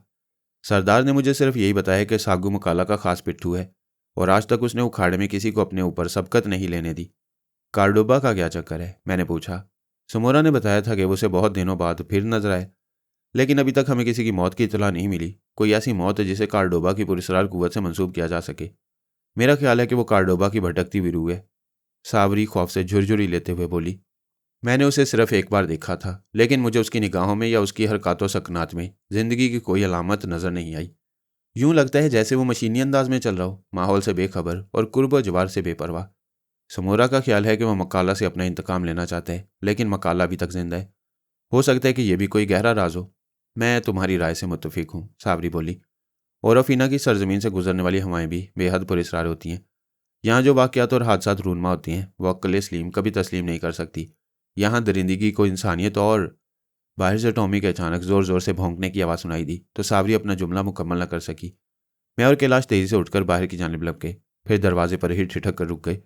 टॉमी जिस पर भौंक रहा था वो गहरे स्या रंग का एक तवीलुल कामत आदमी था, जो हमारी रिहाइशगाह की जानिब पुश्त किए मशीनी अंदाज में चलता हुआ बस्ती की सिमत वापस जा रहा था। मेरे जहन में फौरी तौर पर जो नाम उभरा वो कार्डोबा के सिवा और किसी का ना था। उसका कद 7 फुट के लगभग था। जिसामत के एतबार से वह हड्डियों का पिंजर ही नजर आ रहा था। मेरे दिल की धड़कनें तेज हो गईं। टॉमी अगर चाहता तो 2-4 जस्त में लपक कर उसको दबोच सकता था, लेकिन वह उसके करीब जाने की हिम्मत नहीं कर रहा था। और कार्डोबा लंबे लंबे डग भरता उसकी दस्तरस से दूर होता जा रहा था। फिर वह एक दरख्त की आड़ में पहुंचकर हमारी निगाहों से ओझल हो गया। टॉमी ने यकलख्त दौड़ना शुरू कर दिया। दरख्त का फासला हमारी रहायशगाह से मुश्किल 25 गज के फासले पर रहा होगा। टॉमी के साथ हमने भी दौड़ लगा दी, लेकिन दरख्त के करीब पहुंचकर हम हैरत ज़दा रह गए। वहां कोई भी मौजूद नहीं था। कुर्बो जवार में ऐसा कोई दूसरा दरख्त या जंगली झाड़ियां भी नहीं थीं जिन्हें हम कार्डोबा की आर्जी पनाहगाह समझ सकते। वह अचानक ही पुरस्कार तौर पर हमारी नज़रों से गायब हो गया। मैंने टॉमी की सिमत देखा जिसने भौंकना बंद कर दिया था, लेकिन उसकी नज़रें बदस्तूर दरख्त पर जमी हुई थीं। कुछ सोचकर मैंने जल्दी से टॉमी के गले में पड़े हुए पट्टे पर अपनी गिरफ्त मजबूत की और उसे वापस रिहाइशगाह की तरफ ले आया, लेकिन उसकी वहशत किसी तरह कम नहीं हो रही थी। बार बार वो पट्टा छुड़ाकर दरख्त की जानिब वापस जाने के लिए जोर लगा रहा था। मैंने कैलाश की तरफ देखा, वो भी किसी गहरी सोच में गुम नजर आ रहा था। कार्डोबा के बारे में काबोरी ने जिस खदशे का इजहार किया था वो दुरुस्त साबित हुआ। अगर वो इंसान होता तो इस तरह दरख्त की आड़ में जाकर हमारी नज़रों से ओझल न हो जाता। मेरे जहन में ये ख्याल भी उभरा कि जिस तरह जीनी ने मुझे रबीक का तोहफा दिया, इसी तरह मुमकिन है बुरी पहाड़ी के तवील उम्र और जहां दीदा जादूगरों ने कार्डोबा को भी रबीक से नवाज दिया हो। लेकिन अगर ऐसा होता तो उसे रोज़े रोशन में यूं दंदनाते फिरने की क्या ज़रूरत थी? जेकब ने देवता की अमानत पत्थर के मुजस्मे की चोरी के सिलसिले में जो हुलिया बयान किया था वो भी कार्डोबा के सिवा किसी और का नहीं था। रात तक हम चौकस रहे। कैलाश और जेकब दोनों का ख्याल था कि मकाला दूसरे आदमियों को साबरी के हसूल के लिए ज़रूर रवाना करेगा, लेकिन साबरी का ख्याल इसके बरक्स था। उसने कहा था कि एक बार नाकाम हो जाने के बाद मकाला दोबारा कोई दलेराना कदम उठाने के बजाय अपनी मकाराना सलाहियतों से काम लेगा और रात के घुप अंधेरे और सन्नाटों में कोई अय्याराना कदम उठाएगा। सावरी के इस खदशे के पेश नज़र हमने बारी बारी ड्यूटी बांध ली। मैंने जानबूझकर रात के दूसरे हिस्से को अपने लिए मुंतखब किया। चुनाचे जब आधी रात के बाद मेरी ड्यूटी आई तो मैंने रिहाइशगाह के तरफ चक्कर लगाकर किसी इम्कानी खतरे की बू सूंघने के लिए बराह रास्त सोकारू और मकाला को टटोलना ज़्यादा मुनासिब समझा। रबी की मौजूदगी में उनकी निगाहों में आए बगैर मैं जहाँ चाहे जा सकता था। मैंने मकाला की रिहाइशगाह का रुख किया, लेकिन वो मौजूद नहीं था। सोकारू के घर पर मुझे नाकामी नहीं हुई। मकाला और सोकारू दोनों मिल गए। रात खासी हो चुकी थी, लेकिन वो अभी तक जाग रहे थे। मकाला किसी जख्मी दरिंदे की तरह मुख्तसिर कमरे के नंगे फर्श पर इधर उधर टहल रहा था और सोकारू एक गोशे में यूं खामोश खड़ा था जैसे कोई शरीर और गुस्ताख तालिब इल्म अपने किए की सजा भुगत रहा हो। मैं इत्मीनान से एक तरफ खड़ा हालात का जायजा लेने लगा। मकाला खासी देर तक अपने ख्यालों में गुम टहलता रहा। कभी वह रुककर जोर जोर से एक हाथ का घूंसा बनाकर दूसरे हाथ की हथेली पर मारने लगता, कभी तिल मिलाकर नंगे फर्श पर पैर मारता और कभी पलटकर सोकारू को कहर आलूद नजरों से घूरने लगता और कभी अपना गुस्सा जब्त करने की खातिर खुद अपना होंठ दांतों से चबाने लगता। बदबख्त बूढ़े, अचानक उसने सोकारू के करीब जाकर घुराते हुए कहा, तूने कबीले के लोगों के दरमियान अजीम मकाला का वकार मजरू कर दिया। मेरे साथियों की मौत तुझे उस वक्त तक चैन से न बैठने देगी जब तक मैं उन नकली देवताओं के खून के जाम से अपने अंदर की आग सर्द ना कर लूँगा। मेरी बात का यकीन करो मकाला, ऐसा ही होगा। मकाला गरज उठा, वह मुबारक घड़ी कब आएगी मुझे बता। तेरा नापाक इल्म क्या कहता है? कोई पुरस्कार कुव्वत है जो अभी तक तेरे दुश्मनों को महफूज किए हुए है, वरना तू जानता है कि आज तक सोकारू के आगे बड़े से बड़े सुरमाओं के कदम भी नहीं ठहर सके। क्या तुझे याद है जब मैंने डींगे मत मार। सोकारू ने उसे जुमला पूरा करने का मौका नहीं दिया। कहर आलूद लहजे में बोला, जो कुछ कल तक हो चुका है उसे भूल जा। मुझे ये बता कि अब क्या होने वाला है। मेरी रगों में खोलते हुए खून की गर्दिश कैसे कम होगी? वो नेक साथ कब आएगी खबीस कुत्ते? जब मेरे दुश्मनों की लाशें मेरे कदमों में होंगी। और सावरी, मुकद्दस औरिगा की कसम, मैं उसको ऐसा तबाह बर्बाद करूंगा कि कोई बीले के लोग उस पर थूकना भी गवारा नहीं करेंगे। सब्र कर मकाला, सब कुछ तेरी मर्जी के मुताबिक होगा, मुझे सोचने दे। सोच सोच, जल्दी सोच बदबख्त और मनहूस बूढ़े, वरना मकाला के इंतकाम की आग तुझी को जलाकर भस्म कर देगी। मैंने तुझे समझाया था कि सावरी के मामले में जल्दी का मुजाहरा न कर, लेकिन तूने मेरा कहना नहीं माना। बकवास बंद कर। क्या तू ये बर्दाश्त करेगा कि मकाला की जिंदगी में कोई दूसरा सावरी को हासिल कर ले? तुझे सागू और समोरा के मुकाबले तक इंतजार करना होगा। सोकारू हाथ मलते हुए बोला, मेरा इल्म यही कहता है कि हालात उस मुकाबले के बाद अपना रुख जरूर तब्दील करेंगे। नहीं, इंतजार की ये घड़ियां मेरी मौत का सबब भी बन सकती हैं, मकाला ने तड़प कर कहा। मेरे दिमाग की शरियानें चिटक रही हैं। मेरे साथियों के खून आलूद चेहरे मेरी निगाहों के सामने रक्स कर रहे हैं। देख सोकारू, गौर से देख, वो मेरा मजाक उड़ा रहे हैं, मेरी गैरत को ललकार रहे हैं, मकाला को बुजदली का ताना दे रहे हैं। क्या मैं अपना सर दीवार से मारकर पाश पाश कर दूं? मकाला जुनून की हालतों से दो चार था। उसने अपना जुमला मुकम्मल करने के साथ ही अपना भरपूर हाथ घुमा दिया। सोकारू लड़खड़ाकर और कलाबाजियां खाता हुआ दीवार से टकराकर रुक गया। हंगारू की औलाद, अपने इलम को खरीदने की कोशिश कर, नहीं तो मैं तेरी हड्डियों का सुरमा बना दूंगा। मकाला दोबारा कहर बनकर बूढ़े साहिर पर टूट पड़ा। उसे बेतहाशा लातों और घूंसों से नवाजता रहा। लेकिन सोकारू भी शायद रबड़ का बना हुआ था, जो मकाला के कहरो गजब को निहायत खामोशी से बर्दाश्त करता रहा। मकाला थक कर रुका तो वह कराहता हुआ जमीन से उठा, संजीदगी से बोला, मेरे पास एक आखिरी तरीका और है मेरे दोस्त। शिपरक के दिल का खून जिसे मैंने रुई में भिगोकर अपने पास महफूज कर लिया था। शिपरक, मकाला ने सर्द लहजे में कहा, यह नाम मैं आज तेरी गंदी जुबान से पहली बार सुन रहा हूँ। मेरा इशारा उस चमगादड़ की तरफ है जो बरस बरस तक मुकद्दस उरू के बड़े बुत से उल्टी लटकती रही थी। हाँ मकाला, तू इन बातों को नहीं समझ सकता, मगर मुझे मेरे इलम की कुव्वत ने बताया था कि इस बूढ़ी चमगादड़ की रूह तारीक रातों की हमराज है। उरू के कुरब ने उसे दुनिया के तमाम सरबस्ता राजों से आगाह कर दिया था। उसका दिल ओरिगा का मरकज भी था। इसीलिए मैंने बूढ़ी शपरक को पकड़कर ज़िबा कर डाला, उसके खून से रुई भिगोकर अपने पास महफूज कर ली। जब भी मैं इस मुकद्दस रुई से चिराग रोशन करता हूँ, शिपरक की रूह रोशनी के हाले के गिर्द उड़ती नजर आती है और मुझे मुस्तकबिल के बारे में सब कुछ बता देती है। क्या तूने अभी उसकी रूह को मेरी खातिर तलब नहीं किया? सबर से काम ले मकाला, सोकारू तुझे अपनी दोस्ती का यकीन दिलाता है। कहाँ है वो मुकद्दस रुई? जल्दी कर कीड़े, वरना मैं तुझे कहीं पैरों तले मसल कर जिंदगी की कैद से आज़ाद न कर दूं। सोकारू ने कोई जवाब ना दिया। दूसरे कमरे में जाकर मिट्टी की एक टूटी हुई हांडी उठा लाया, जिसमें उसने सुर्ख रंग की रुई को महफूज कर रखा था। मैं हैरत से उसकी एक एक हरकत का जायजा लेता रहा। मकाला की नज़रें बदस्तूर बूढ़े साहिर पर जमी हुई थीं। वह रुई के मुख्तसर टुकड़े से बत्ती बनाने में मसरूफ था। मुझे उसकी बातों पर यकीन नहीं आया। मेरा ख्याल था कि वह मकाला को ठंडा करने की खातिर उसे अपनी चर्ब जुबानी से बहलाने की कोशिशों में मसरूफ है। खून आलूद रुई का कोई टुकड़ा अपने अंदर किसी बदरू को कैद कर सकता है, ये बात मेरी समझ से बालातर थी। मैंने अफ्रीकी कबाइल के मुतल्लिक जादू टूने और पुरस्कार वाक़यात के सैकड़ों किस्से सुन रखे थे। जो सयाह उनके रावी थे, वो इन महिरुल बातों को कसम खा खा कर बयान करते थे। अखबारों और रिसालों में ऐसे वाक़यात ख़ास तौर पर सुर्खियों के साथ शाया किए जाते। इसके साथ ही उस शख्स की तस्वीर भी शाया होती जो इन वाक़यात से दो चार हो चुका होता था। लेकिन मैंने इन कहानियों पर कभी यकीन नहीं किया। मैं इसे सस्ती शोहरत का जरिया समझता था। लेकिन उस वक्त मेरी आंखें खुली की खुली रह गईं जब सोकारू ने कमरे में अंधेरा करके खून आलूद रुई का मोमी चिराग रोशन किया। वो बड़े इन्हमाक से जमीन पर उकड़ों बैठा चिराग की कपकपाती लौ से नजरें लड़ाता रहा। मकाला घुटनों पर हाथ लगाए झुका खड़ा बूढ़े साहिर की हरकतों को देख रहा था और मेरी निगाहें चिराग के गिर्द पैदा होने वाले मुख्तसर हाले पर भटक रही थीं। फिर उस वक्त मुझे अपनी कुव्वत बेनाई पर शुबा होने लगा जब मैंने एक चमगादड़ की मुख्तसर सी परछाई को बाकायदा साले के अतराफ महवे परवाज देखा। वो सब कुछ मुझे ख्वाब की बात लग रही थी, लेकिन जब चमगादड़ की की और काएं काएं की मध्यम आवाज़ें मेरे कानों से टकराईं तो मैं अंगश्त बदंदा रह गया। सोकारू के चेहरे पर चिराग की कपकपाती रोशनी ने उसकी खबासतों में और इजाफा कर दिया। चमगादड़ की आवाज़ सुनकर उसके भद्दे और खुरदले लबों पर एक जहरीली मुस्कुराहट फैलकर गहरी होने लगी। सोकारू, बदबख्त कुत्ते, तू वाकई अजीम है। मैं चमगादड़ की आवाज़ सुन रहा हूँ। मेरी महवियत को बरकरार रहने दे मकाला। मेरा इत्तकाज टूट गया तो शपरक की बेचैन रूह मेरे कब्जे से निकल जाएगी। सोकारू ने अपनी महवियत बरकरार रखते हुए जवाब दिया, पूछ मकाला, जो कुछ तू दरियाफ्त करना चाहता है। शपर्रक की रूह से बराह रास्त दरियाफ्त कर ले। क्या ये मेरी बातों का जवाब देगी?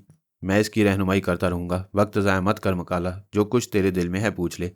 मकाला ने शोकारू के चेहरे को गौर से देखा, फिर वो घुटने टेक कर नीचे झुका और ठोस आवाज में बोला, शपर्रक की बेचैन रूह, क्या तू मकाला की आवाज़ सुन सकती है? मकाला ने अपना जवाब मुकम्मल किया तो कैं कैं कां कां की आवाज़ उभरने लगी। फिर सोकारू की बदली हुई आवाज़ कमरे के सन्नाटे में गूंजी, हाँ मैं तेरी आवाज़ सुन रही हूँ। क्या निजत सातों की गंदी पैदावार सोकारू मेरे साथ दोस्ती निभा रहा है? बूढ़ा जादूगर बिलाशुबा तेरा दोस्त है, लेकिन हालात ने इसे खौफजदा कर दिया है। मकाला के अलावा मैंने भी चौंक कर सोकारू की जानिब देखा। वो किसी पत्थर के बुत की मानंद अपनी जगह साकित और जामिद नजर आ रहा था। उसकी आंखें हलकों के दरमियान पथराकर साकित हो गई थी। उसकी कुछ आधा पेशानी पर पसीने के कतरे चमक रहे थे। सिर्फ उसके होंठ मुतहरिक थे। बिल्कुल ऐसा महसूस हो रहा था जैसे सोकारू की अपनी रूह उसके जिस्म का साथ छोड़ चुकी हो और किसी दूसरी रूह ने उसके जिस्म में आर्जी तौर पर कब्जा जमा लिया हो। उसकी आवाज़ में भी चमगादड़ों जैसी तेज़ और नाहमवार गरज मौजूद थी। मुझे बता, क्या तू बदकिरदार बूढ़े के खौफ की वजह जानती है? नादीदा कुव्वतों ने उसके तमाम हरबों को जंग आलूद कर दिया है। वो ताकतें कौन सी हैं? मकाला ने तेजी से पूछा। मैं मजबूर हूँ, उन ताकतों की नकाब कुशाई नहीं कर सकती। वो कौन लोग हैं जिन्होंने आधे जहाज पर हमारे जजीरे में कदम रखा? क्या वो समुंदर और हवाओं के देवता हैं? नहीं, वो भी कबीले पर बसने वालों की तरह आम इंसान है। फिर वह मकाला के कहर से महफूज किस तरह है? पुरस्रार और लाजवाल कुव्वतें उनकी पुश्त पनाही कर रही हैं। क्या मैं सावरी को हासिल करने में कामयाब हो जाऊंगा? नहीं, उसका ख्याल दिल से निकाल दे, वरना तेरा अंजाम इबरतनाक होगा। तू तू मकाला को खौफजदा करना चाहती है? मकाला ने किसी जहरीले नाक की मानिंद फुंकारते हुए कहा, क्या तुझे नहीं मालूम कि मकाला मौत की आंखों में आंखें डालकर मुस्कुराने का आदी है? इस बार चमगादड़ ने कोई जवाब न दिया। हालांकि गिर्द उसकी परवाज की रफ्तार हर लम्हा तेज होती जा रही थी। मकाला खून आलूद नजरों से उसे घूरता रहा। कुछ लम्हे तक कमरे में हौलनाक और भयानक खामोशी तारी रही। चिराग की कपकपाती लौ की रोशनी ने माहौल को बेहद पुरस्रार और तिलिस्मी बना रखा था। शपर्रक, मकाला की सर्द आवाज दोबारा खामोशी का सीना चीरती हुई उभरी, क्या तू जानती है कि वो तीनों अजनबी यहाँ क्यों आए हैं? वो जो खुद को हवाओं का देवता जाहिर कर रहे, एक परछाई की तलाश में भटक रहे। तूफानी लहरों ने उनके जहाज को एक हादसे से दो चार करके दो टुकड़े कर दिया, जिसका एक हिस्सा उन्हें लेकर और फीना के साहिल पर आ गया। क्या वो यहाँ से जिंदा वापस जा सकेंगे? जिससे परछाई की तलाश है वह तवील अरसे तक जिंदा रहेगा, अलबत्ता उसके साथी उसकी उम्र का साथ नहीं देंगे। मेरे साथियों की मौत में किसका हाथ है? सावरी, उसने ब्लो पाइप के जरिए तेरे दोस्तों को मार डाला। Blow pipe? मकाला चौंका। ओरोफीना के जजीरे पर ब्लो पाइप का इस्तेमाल तर्क हुए सदियां बीत गईं। फिर सावरी को मौत का वो जहरीला आला कहाँ से मिला? मकाला, क्या तू जीनी को भूल गया? जीनी? मकाला दोबारा हैरत सोच ला। वो मर चुकी है। हाँ मर चुकी है, मगर उसकी रूह अभी तक भटक रही है। भूरी पहाड़ियों के जादूगरों ने उसे कीमती तोहफों से नवाजा है। जब तक उसका इंतकाम पूरा ना होगा उसकी रूह आसमान की बुलंदियों की सिमत परवाज नहीं करेगी। क्या जीनी भी मकाला के दुश्मनों के साथ मिल गई है? सोकारू के होंठ मुतहरिक हुए, लेकिन मुझे कोई आवाज़ नहीं सुनाई दी। मकाला का चेहरा गुस्से की शिद्दत से सुर्ख हो रहा था। शपर्रक, तू खामोश क्यों है? जो बात मेरी ताकत से बाहर हो मैं उसका जवाब नहीं दे सकती। मेरे दुश्मन इस वक्त क्या कर रहे हैं? दो महवे ख्वाब हैं और तीसरा वो तुम्हारे साय के साथ साथ मंडला रहा है। मकाला ने यकलख्त जस्त लगाकर अपने अतराफ का जायजा लिया। उसके जिस्म में बला की फुर्ती थी। उसकी खूंखार नजरों में आदमखोर दरिंदों की सी खौफनाक चमक दिखाई दे रही थी। चंद लम्हे वो माहौल में किसी खतरे की बू सूंघता रहा, फिर चिराग के करीब जाकर दोबारा दो जानू हो गया। सरसराती आवाज में बोला, क्या कार्डोबा भी मेरे दुश्मनों के साथ मिल गया है? नहीं, वो तेरी तलाश में भटक रहे। सोकारू ने उसके निगाहों के सामने सैर की एक दीवार खड़ी कर दिया। लेकिन जिस दिन यह दीवार टूट गई वो तेरी जिंदगी का सबसे भयानक दिन साबित होगा। वो इस वक्त कहाँ है? मकाला ने मुठ्ठियां भींचते हुए हकारत से पूछा। मुझे उसका पता बता दे ताकि मैं उसकी रूह को हमेशा के लिए जहन्नुम में रसीद कर दूं। सोकारू के होंठ इस बार भी मुतहरिक होकर रह गए। कोई आवाज़ नहीं उभरी। मेरी पलकें झपके बगैर चमगादड़ की परवाज करती हुई परछाई पर मरकूज थीं। सोकारू बदस्तूर बुत बना बैठा था और मकाला कहर व गज़ब की तस्वीर बना हुआ था। फिर मुझे यूं महसूस हुआ जैसे कोई वजनी शय मेरे कदमों के करीब सरसरा रही हो। मैंने पलट कर देखा तो मेरी सांस हलक के दरमियान ही घुट कर रह गई। कुड़ियाले रंग का एक सांप बड़ी सूरत से चिराग की जाने बल खाता हुआ रेंग रहा था। मैंने चीखने की कोशिश की, लेकिन आवाज़ मेरे हलक में फंस कर रह गई। अलबत्ता इस भुखलाहट में रबीक मेरे मुंह से निकल गया। सोकारू ने यकलख्त चौंक कर मेरी जानिब देखा। उसकी आंखों में शहर के डोरे तैरने लगे, लेकिन फिर चमगादड़ की करबनाक चीख की आवाज़ ने उसे भी दहला दिया। मकाला भी उछलकर चिराग से दूर हो गया। मैंने देखा कुड़ियाले रंग का सांप चमगादड़ की परछाई को अपने मुंह में दबाए अपने जिस्म को पूरी शिद्दत से बल दे रहा था।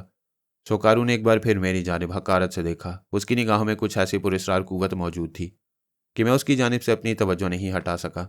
मुझे ऐसा लगा जैसे मेरा जहन नींद की आगोश में झकोले खा रहा हो। मुझ पर एक अजीब सी गनूदगी की कैफियत तारी हो रही थी। शायद मैं मैस्मरिज्म का शिकार हो रहा था। फिर अचानक चिराग की लौ भड़क कर बुझ गई। चिमगादड़ की करबनाक और तेज चीख की आवाज़ के साथ ही मुझे ऐसा महसूस हुआ जैसे मैं हवा में परवास कर रहा हूँ। मैंने खुद को संभालने की कोशिश की, लेकिन मेरा जहन गुप्त अंधेरों में डूबता चला गया। मैं कितनी देर बेहोशी से दो चार रहा या मुझ पर गनूदगी की वो कैफियत कब तक तारी रही, मुझे कुछ याद नहीं। लेकिन इतना ज़रूर याद है कि दूसरी बार मेरी आंख उस वक्त खुली जब कोई मेरा बाजू थामकर आहिस्ता आहिस्ता आवाज़ें दे रहा था। मुझे वो आवाज़ ख्वाबों की दुनिया के किसी दूर दराज कोनों से आती सुनाई दे रही थी। वो आवाज़ मेरे लिए गैर मानूस नहीं थी। मैं पूरी तवज्जो से उसे सुनने की कोशिश करता रहा। फिर मैंने हड़बड़ाकर आंखें खोल दी। वो मेरी जिंदगी, मेरी रूह, मेरी दरख्शां थी जो मेरे करीब खड़ी मुझे घूर रही थी। मैं चौंक कर उठ बैठा। दरख्शां के चेहरे पर करब के तासुरात देखकर मेरे दिल की हरकत दगरगूं होने लगी। उसकी आंखों में उदासियां रक्स कर रही थीं। होंठों पर सोच की पिपड़ियां जमकर स्याह होने लगी थीं। उसका हुस्न गहनाया गहनाया सा नजर आ रहा था, जाने किन हालात से दो चार थी। पहले मैंने उसे कभी इतना उदास, इतना परेशान नहीं देखा। यूं लग रहा था जैसे कुदरत की सितम ज़रीफियों ने किसी शगुफ्ता तरोताज़ा और महकते गुलाब की तमाम महक, तमाम रानाइयाँ एकदम से वापस छीन ली हों। मैं उसकी हालत देखकर तड़प उठा। दरख्शां, मैंने उसे आवाज़ दी, मेरी ज़िंदगी तुम इस कदर उदास क्यों हो? तुम्हारी तकलीफ मेरी रूह के लिए नाकाबिले बर्दाश्त होती जा रही है। दरख्शां, हाँ जमाल, मैं तुम्हारी मुजरिम हूँ, वो होंठ काटते हुए बोली। मैंने तुमसे मरते वक्त सफ़र की फरमाइश की होती, ना आज तुम यूं हालात का शिकार होते। नहीं दरख्शां, नहीं, ऐसी बात मत करो। तुम्हारी तलाश तो मेरी ज़िंदगी का मकसद है।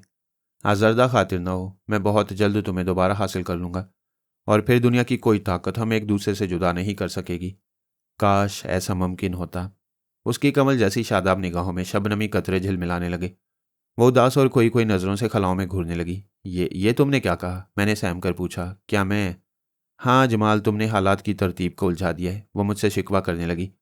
तुम्हें अब दरख्शां से ज़्यादा पुरस्कार कुव्वतों के नशे ने मदहोश कर रखे है। तुम रास्ते से भटकते जा रहे हो। ये तुम्हारा ख्याल है मेरी ज़िंदगी। मैंने उसे यकीन दिलाने की कोशिश की। मुझे तुम्हारे अलावा दुनिया की कोई और शय नहीं चाहिए। फिर तुम बदबख्त सोकारू की खोज में अपना वक्त क्यों बर्बाद कर रहे हो? तुम्हें औरोफिना पर बसने वालों के ज़ाती मामलात से इतनी दिलचस्पी क्यों पैदा हो गई? तुमने इन चक्करों में उलझ कर बहुत बुरा किया। तुम नहीं जानते, नादीदा और पुरस्कार कुव्वतें तुम्हें मेरे रास्ते से भटकाकर दूर लिए जा रही हैं। वो मेरी निगाहों में निगाहें डाले शिकायत कर रही थी। मेरी रूह तुम्हारे इंतज़ार में बेचैन है। अगर तुमने अपना रास्ता ना बदला तो हमारे मिलाप की तमाम उम्मीदें ख़त्म हो जाएंगी। नहीं नहीं नहीं, मैं चीख उठा। ऐसा नहीं हो सकता। मैं ज़िंदगी की आखिरी सांसों तक तुम्हारी तलाश जारी रखूंगा। तुम मुझे दोबारा हासिल करना चाहते हो तो तुम्हें कुछ कुर्बानियाँ देनी होंगी। वो संजीदा हो गई। मुझे हुक्म दो दरख्शां। तुम्हारी पलकों की एक जुम्बिश पर मैं अपनी ज़िंदगी कुर्बान कर सकता हूँ। मक्काला और बूढ़े सोकारू के रास्ते से दूर हो जाओ। वो मेरी जान के दुश्मन है, मेरे खून के प्यासे हैं। अगर मैंने अपने बचाव की कोशिश ना की होती तो मक्काला के आदमी मेरी बोटियां नोच डालते। अक्ल से काम लो जमाल। अगर कोई तुम्हारी दरख्शां को कैद कर ले तो तुम्हारी क्या हालत होगी? मैं उन निगाहों की रोशनियां छीन लूंगा जो मेरी ज़िंदगी पर मैली नज़र डालने की कोशिश करेंगी। वो भी इसीलिए तुम्हारी ज़िंदगी के दुश्मन बन गए हैं कि तुमने सावरी को पनाह दी है। वो मकाला और सोकारू से नफरत करती है। तुम कौन होते हो उनके दरमियान आने वाले? उसका लहजा तल्ख हो गया। फिर वो मोहब्बत भरी नज़रों से घूरते हुए बोली, क्यों जमाल, क्या सावरी तुम्हें बहुत ज़्यादा अजीज़ है? क्या तुम उसकी दराज जुल्फ़ों में उलझकर अपनी दरख्शां को फरामोश कर दोगे? दरख्शां, खुदा के लिए मुझे इतनी गंदी गाली मत दो। मैंने एहतजाज किया। ये महज एक इत्तफाक है कि सावरी यहाँ आ गई है, वरना उसे दरमियान से हटा दो जमाल, जितनी जल्दी मुमकिन हो। उसे समूरा की तहवील में वापस दे दो। और अगर तुमने ऐसा ना किया तो फिर तुम्हारी ज़िंदगी, तुम्हारी रूह, तुम्हारी दरख्शां तुमसे आगे कुछ मत कहना दरख्शां, मैंने तेजी से कहा। मैं सावरी को पहली फुर्सत में समूरा के पास वापस भेज दूंगा। सुकारू और मकाला का ख्याल भी जहन से निकाल दो। उसने बड़ी अपनाइयत से इल्तजा की। अगर ये तुम्हारा हुक्म है तो ऐसा ही होगा। तुम नहीं जानते जमाल, तुमने मुकद्दस उरू के कीमती मुजस्मे को पोशीदा करके अच्छा नहीं किया। वो कार्डोबा की हरकत थी। मैंने अपनी सफाई पेश की। उसी की हिमा पर जेकब ने मुजस्मे पर हाथ साफ कर दिया। फिर टॉमी उसे मेरे पास उठा लाया। मैं तमाम राजों से वाकिफ़ हूँ। मैं देख रही हूँ कि नादीदा कुव्वतें हमारे रास्ते में खंदकें खोद रही हैं। वो जो पहले हमारे प्यार के दुश्मन थे अब भी हमारे मिलाप को पसंद नहीं करेंगे। वो तुम्हारा रास्ता खोटा करने की कोशिश कर रहे हैं। तुम मेरा कहा मानो। उरू के मुजस्मे को अपनी रिहाइशगाह की हदूद से बाहर कर दो। ठीक है, मैं सुबह होते ही पत्थर के उस बेजान मुजस्मे को कहीं दूर फेंकाऊंगा।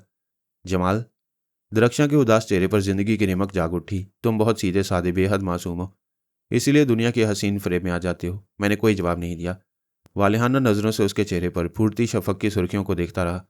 जीनी को जानती हो? उसने मेरे बालों में अपनी नरम उंगलियां फेरते हुए कहा।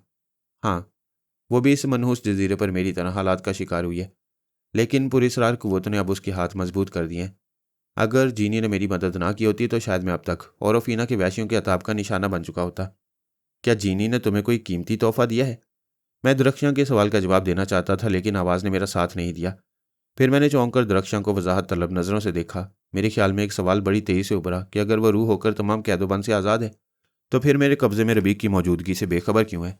कोई बात ज़रूर थी जिसने मेरे दिल की धड़कनों को तेज़ कर दिया। तुमने कोई जवाब नहीं दिया।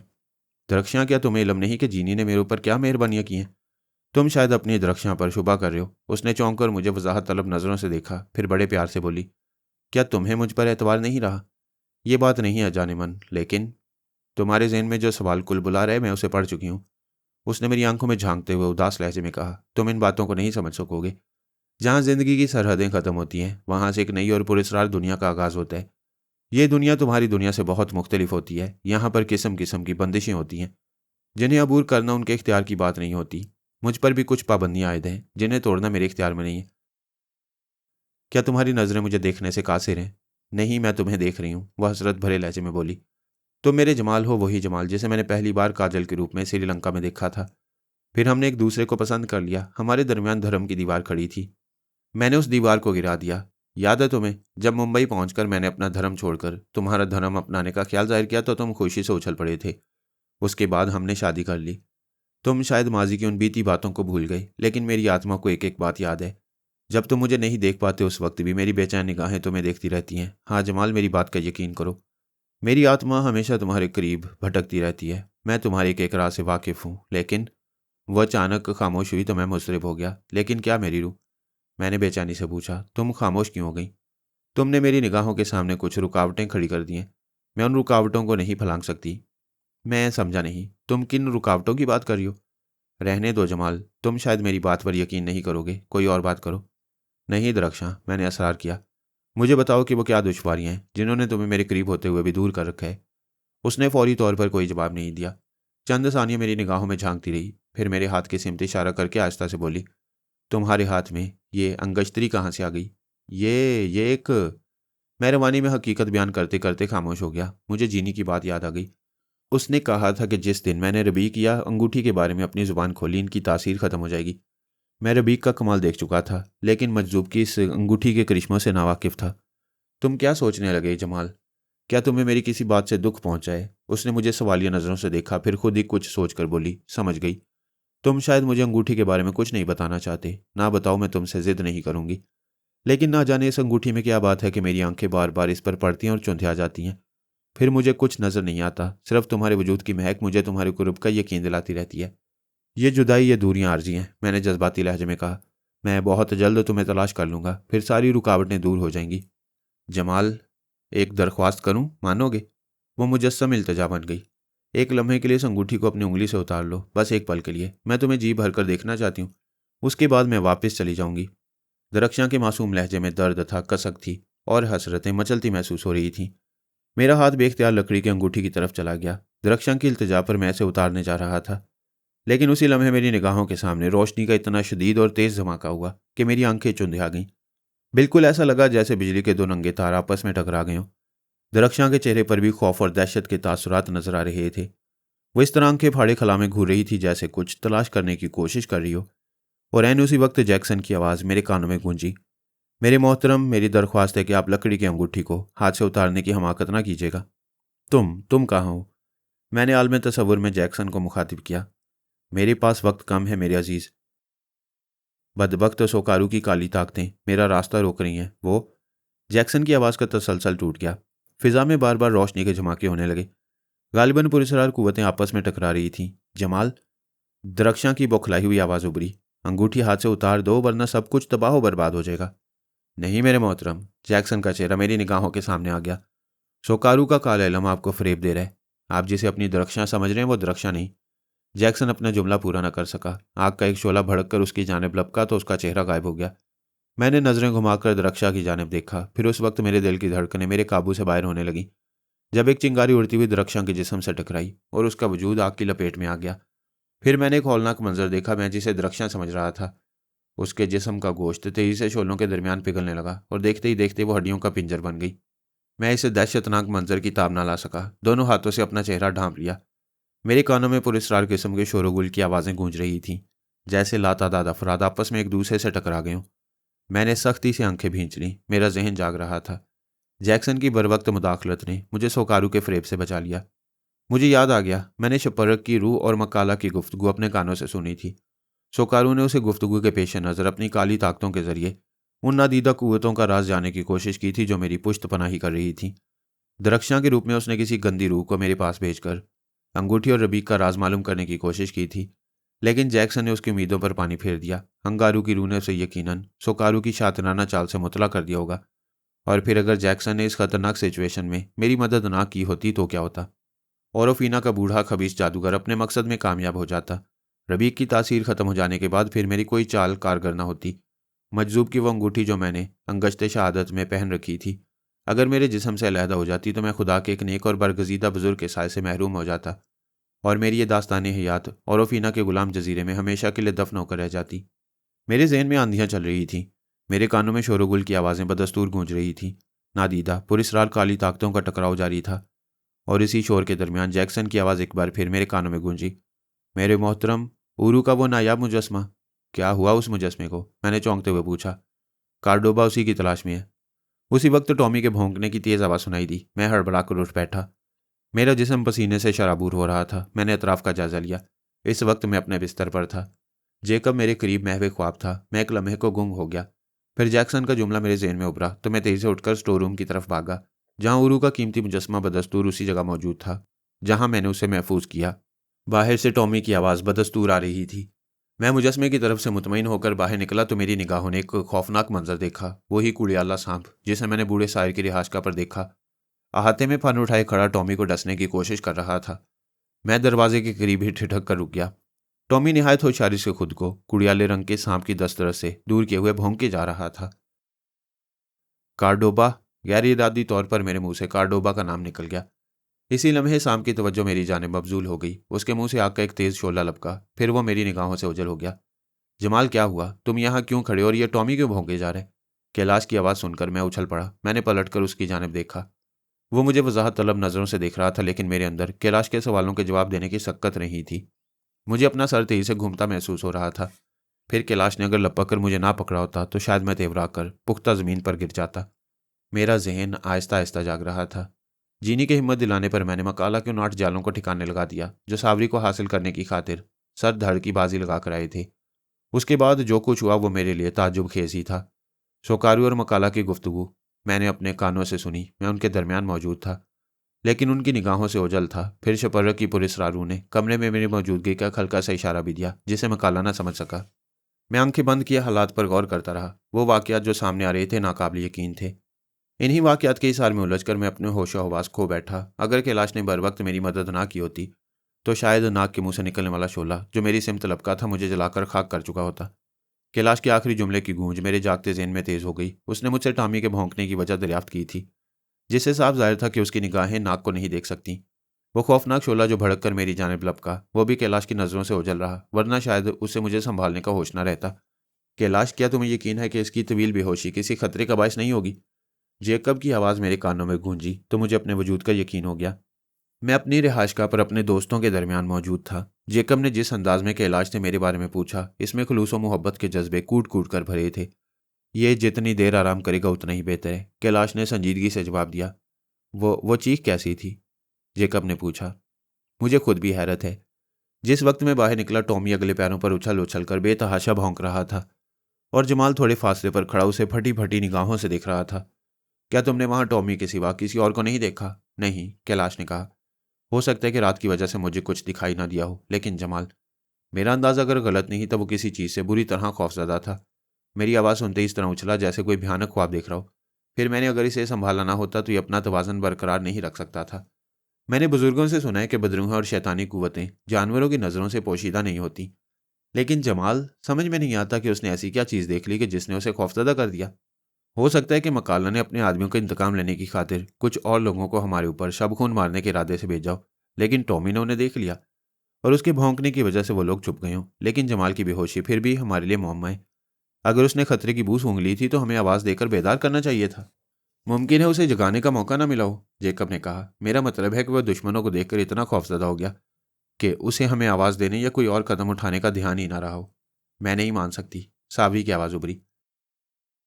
जो आदमी अपने से 3 गुना ज्यादा ताकतवर लोगों की 8 नफरी से तनहा टकराने की हिम्मत रखता हो, वह साबित तौर पर इतना कमजोर नहीं हो सकता कि किसी खतरे की बू महसूस करके बेहोश हो जाए। हो सकता है जमाल ने अंधेरे में अपने कदमों के करीब किसी जंगली मेंढक को उछलता देख लिया हो। क्या मतलब? कैलाश के लहजे में झुल्लाहट थी। दुनिया में ऐसी हजारों मिसालें मौजूद हैं कि वो अफराद जो बड़े से बड़े खतरे से मर्दाना वार टकरा जाने की हिम्मत रखते हैं, छिपकली या लाल बेग को देखकर इस तरह हज़ियानी अंदाज में चीखने लगते हैं जैसे वो हशरातुल अर्ज उनकी मौत के हरकारी हों। लेकिन जमाल का शुमार उन लोगों में नहीं किया जा सकता। मैंने सावरी को कायल करने की खातिर एक दलील पेश की थी। मुकद्दस बाप, मैं बड़े वसूख से कह सकती हूँ कि तुम्हारे ये साथी बेहद बहादुर और बेखौफ वाक़ हुआ है। सावरी ने जेकब को मेरे इस सिलसिले में यकीन दिलाने की कोशिश की। जब सरदार तुम्हारे जहाज पर ज़ेरे इलाज था, उस वक्त मैंने तुम्हारे दोस्त को बहुत करीब से देखा था। रब अजीम हमारे ऊपर अपनी रहमतों का साया बरकरार रखे। जेकब के लहजे से नागवारी मुतरशा थी। मुखालिफ जिन्स का हम जिन्स की तरह एक दूसरे के करीब आना हमेशा बुराइयों और गुनाहों का जन्म देता है। मेरा मकसद कुछ और था फादर जेकब। मकसद हमेशा नेक होता है, लेकिन शैतान इसी नेकी को गुनाह में बदल देने के लिए। क्या तुम इस वक्त खामोश नहीं रह सकते? कैलाश झुल्ला गया। मजहब से गुमराही इंसान को सच्चे रास्ते से भटका देती है, जेकब बुदबुदाया। जिस सफ़र का आगाज़ गलत हुआ उसका अंजाम कभी अच्छा नहीं हो सकता। हॉली फादर, क्या तुम सावरी से भी खफा हो? नहीं, जेकब ने झुलाए हुए अंदाज में सावरी को टोका। इससे आगे एक लफ्ज़ भी मत कहना। क्या मुझसे कोई गलती सरजद हो गई? हाँ, तुम एक शैतान के बहकाने में आ रही थी। मेरा जहन पूरी तरह जाग रहा था। मैंने उठने की कोशिश की, लेकिन उसी वक्त बाहर से समोरा की आवाज़ सुनाई दी। मैंने अपना इरादा तर्क कर दिया। इतनी रात गए, समोरा की आमद बिला मकसद नहीं हो सकती थी। सरदार हमें आवाज़ दे रहा है, सावरी ने कहा। जाओ, उसे एहतराम से अंदर ले आओ। कैलाश ने संजीदगी से कहा। क्या तुम सावरी के सामने रूपा का तज़किरा ख़त्म नहीं कर सकते? सावरी के जाने के बाद जेकब ने तभी ज़ुबान में एहतजाज किया। औरत मर्द की ज़रूरत होती है। क्या तुम इस हकीकत से इनकार कर सकोगे? कैलाश बोला। सावरी को सिर्फ औरत रहने दो, उसे अपने रंग में रंगने की कोशिश मत करो। क्या मतलब? क्या टोकीला और काबूरी के बाद अब तुम्हारी खोपड़ी में? जेकब अपना जुमला पूरा न कर सका। कदमों की आहट से साफ जाहिर था कि सावरी समोरा को अंदर ले आई है। मेरा ख्याल गलत नहीं था। समुद्री देवता, समोरा की बुखलाई हुई आवाज़ सुनाई दी। मैं इस वक्त तुम्हारे पास एक दरख्वास्त लेकर हाजिर हुआ हूँ। सावरी की वापसी की दरख्वास्त? क्यों? हाँ, समोरा तेजी से बोला। 8 आदमियों की मौत ने उसे जुनून की हालत से दो चार कर दिया है। तुम शायद मकाला की बात कर रहे हो। हाँ, वो कबीले के मोअज़्ज़ज़ लोगों को फिर मेरे खिलाफ भड़का रहे। सावरी की वापसी उसकी ज़ुबान बंद कर सकती है। क्या और अफीना के हकी लोग हमारी कुव्वत से टकराने की हमाकत करेंगे? कैलाश सर्द आवाज में बोला। क्या 8 आदमियों की अकड़ी हुई सर्द लाशों का तोहफा तुम्हारे लोगों के लिए काफ़ी नहीं रहा? तुम मकाला को नहीं जानते समुद्री देवता। अगर उनकी ज़ुबान के कुफल टूट गए तो क़यामत आ जाएगी। क्या मकाला देवता के स्नान की रस्म की अदायगी से पहले ही तुम्हारे खिलाफ ज़ुबान खोलने की हमाकत कर सकता है? वो जुनून की हालत में सब कुछ कर सकते हैं, उससे कुछ बईत नहीं। मैं तुमसे फिर एक बार। सुमोरा बोलते बोलते एकदम खामोश हो गया। फिर उसकी हैरत भरी आवाज़ उभरी। ये हवाओं के देवताओं को क्या हो गया? ये तुम्हारे और सागू के मुकाबले के सिलसिले में आसमानी देवताओं से मशवरा करने गए हैं। जेकब ने मेरी बेहोशी की वजाहत करते हुए संजीदगी से कहा। जब तक इनकी वापसी नहीं हो जाती हम तुम्हारी किसी दरख्वास्त पर गौर नहीं कर सकते। लेकिन तुम मुतमईन रहो, मकालो और सोकारू दोनों का अंजाम तुम्हारी तवक्को से कहीं ज्यादा भयानक होगा। रहा सागू तो तुम उसका हशर भी अपनी आंखों से देख लोगे। कैलाश ने बड़ी संजीदगी से कहा। तुम अजीम हो। सुमोरा को तुम्हारी बेपनाह कुव्वतों पर एतमाद है, लेकिन तुम मकाला की अय्यारी को नहीं जानते। अभी कुछ देर पहले वो मेरे पास आया था सावरी की वापसी का मुतालबा करने। हाँ, उसने मुझे यकीन दिलाया है कि अगर सावरी कबीले वालों के दरमियान वापस आ जाए तो वो सागू से मेरा मुकाबला ख़त्म करा सकता है। क्या फ़र्क पड़ेगा? मकाला बराह रास्त मुझे मुकाबले के लिए ललकारने की जरूरत नहीं कर सकता, समोरा ने वजाहत की। यह हमारा दस्तूर है, कोई नायब अपने सरदार से गद्दारी की हमाकत नहीं कर सकता, वरना। तुम बहक रहे हो समोरा। क्या तुमने हमें यह बावर कराने की कोशिश नहीं की थी कि मकाला अय्यारी और मक्कारी में अपना सानी नहीं रखता? कैलाश बोला। सावरी की वापसी के बाद वो कोई दूसरी साजिश कर सकता है। ऐसा नहीं हो सकता समुद्री देवता। मकाला ने मुकद्दस औरिका के नाम पर अहद किया है कि सावरी के हसूल के बाद वो मेरा वफादार रहेगा। गोया तुम सावरी को मकाला के हवाले करना चाहते हो? हाँ, समोरा ने मुर्दा आवाज में जवाब दिया। अब मेरे पास अपने बचाव का कोई दूसरा रास्ता नहीं रहा। क्या मनामा का भी यही ख्याल है? कैलाश ने चुभते हुए लहजे में सवाल किया। मनामा? वो और अफीना पर हमारे दरमियान मौजूद नहीं। कहाँ चला गया? मुकद्दस ओरिगा ने उसे भूरी पहाड़ियों पर तलब कर लिया है। और तुम फिर एक बार भूल रहे हो कि इस वक्त किससे मुखातिब हो? कैलाश का लहजा सर्द और तेज हो गया। समुद्री देवता? समोरा? कैलाश ने क्रख्त आवाज में तंबी की। क्या तुम इस बात को पसंद करोगे कि हम सावी के सामने हकीकत को बेनकाब कर दें? रहम समुद्री देवता, रहम, वो गिड़गिड़ाने लगा। अगर हकीकत बेनकाब हो गई तो सब कुछ तबाह हो जाएगा। तबाही से बचने का एक ही रास्ता है, जेकब बोल पड़ा।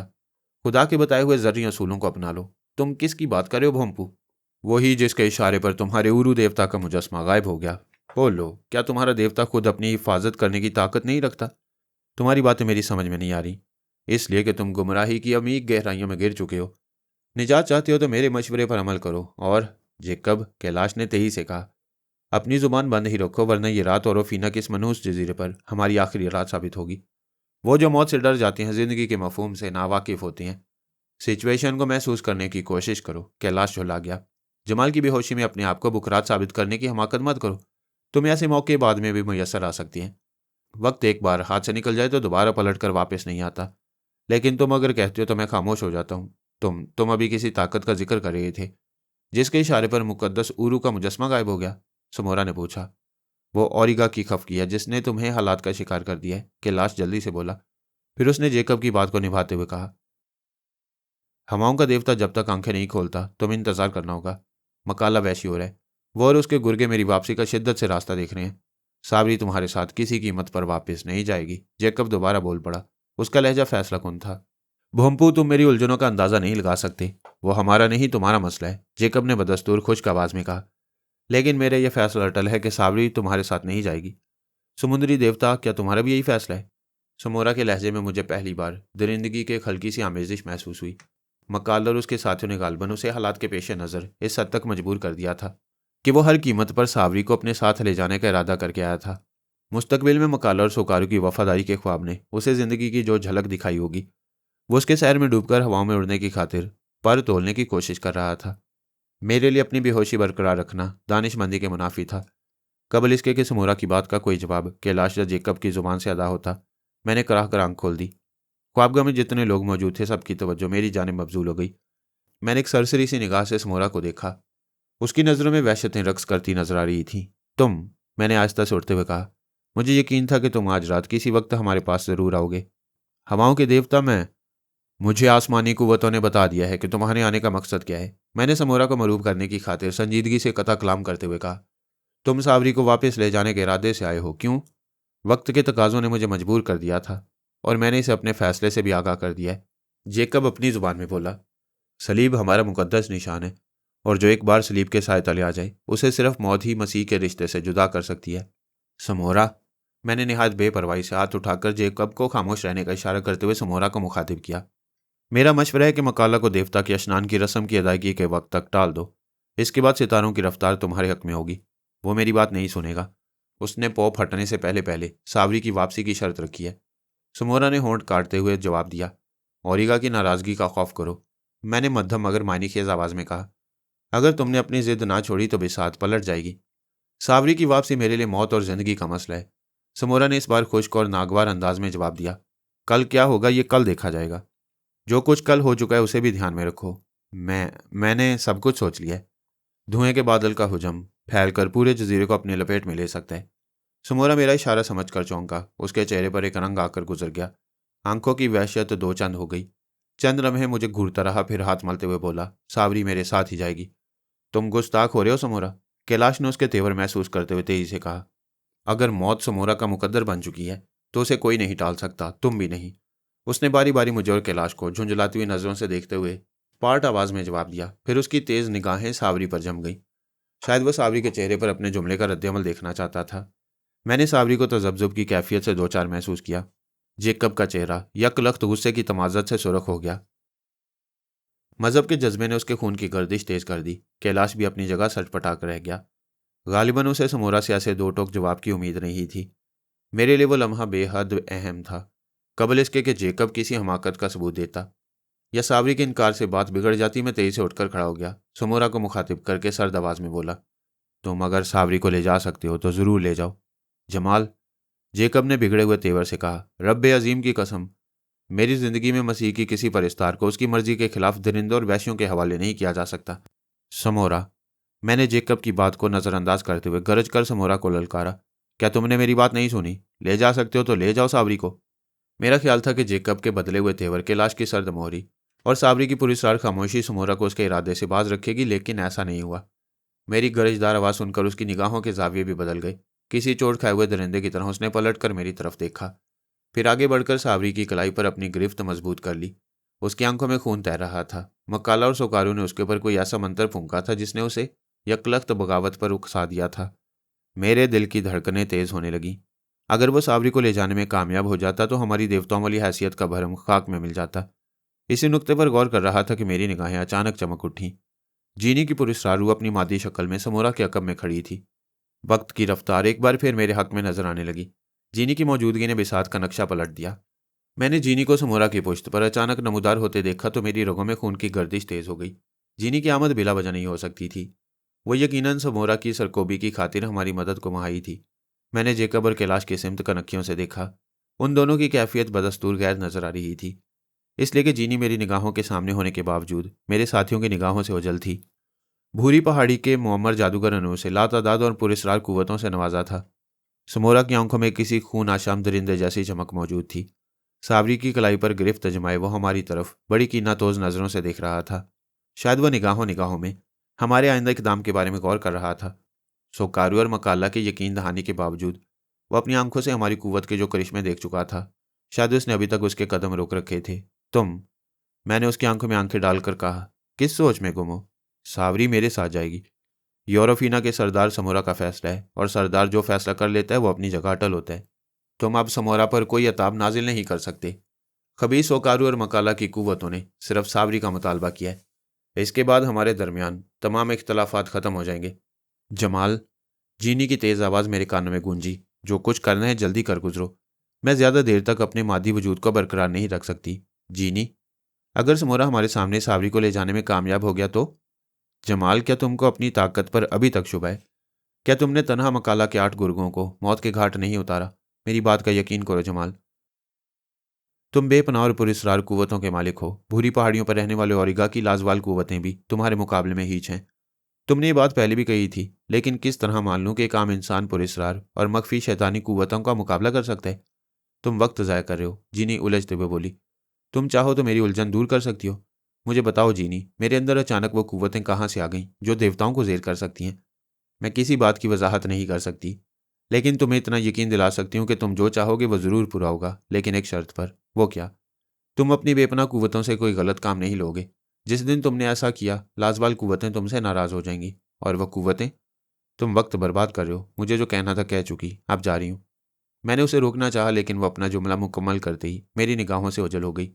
समोरा, मैंने हकारत से घूरते हुए नफरत भरे लहजे में उसे ललकारा। तुम सावरी को यहाँ से नहीं ले जा सकोगे, ये मेरा आखिरी फैसला है।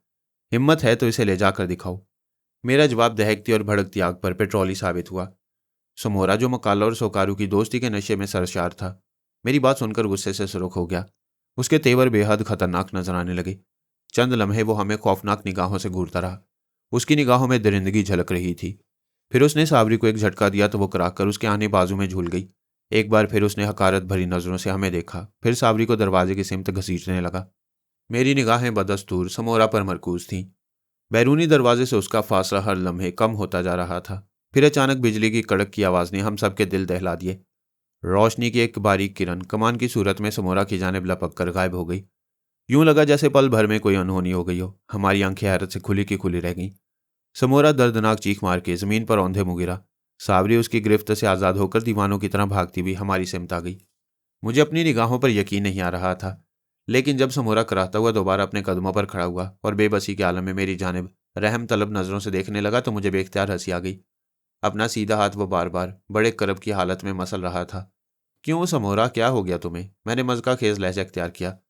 कुछ देर पेशतर तो तुम बड़े बुलंगो बांग दावे कर रहे थे, फिर तुमने सावरी को क्यों छोड़ दिया? आगे बढ़ो और सावरी को अपने साथ ले जाओ। तुम शायद भूल रहे हो कि मकाल और उसके साथी बड़ी बेचैनी से तुम्हारी राह देख रहे हैं। अगर तुम खाली हाथ वापस लौटे तो क्या मुंह दिखाओगे उन्हें? समोरा खामोश खड़ा होंठ काटता रहा। सावरी जेकब के पीछे सहमी खड़ी थर थर कांप रही थी और कैलाश यूं हैरत से आंखें फाड़े मुझे देख रहा था जैसे मेरे सर पर अचानक सींग निकल आयूं। मैं मजबूर हूं हवाओं के देवता, समोरा ने बेबसी से कहा। मकाल और उसके गुर्गे मेरी इज्जत के दुश्मन हो गए हैं। मकाल और सोकारू ने मुझसे यही कहा कि तुम भी हमारी तरह बेबस और मजबूर इंसान हो और कुछ पुरस्कार कुव्वतें तुम्हारी पुष्ट बनाई कर रही हैं। सावरी अगर तुम्हारे साथ ना गई तो क्या होगा? वो मुझसे देवता की मूर्ति का मुतालबा करेंगे। सुमोरा बदस्तूर अपने हाथ मसलते हुए बोला, क्या तुम्हें यकीन है कि उरू की गुमशुदा मूर्ति मिल जाने के बाद वो तुम्हें तंग नहीं करेंगे? मैं ओरोफिना कबीले का सरदार हूं। मैं जानता हूं कि एक नेकी की तवक्को रखना दानिशमंदी के खिलाफ है, लेकिन मूर्ति मिल जाने की सूरत में वक्ती तौर पर वो मेरा बाल भी बिक्का नहीं कर सकेंगे।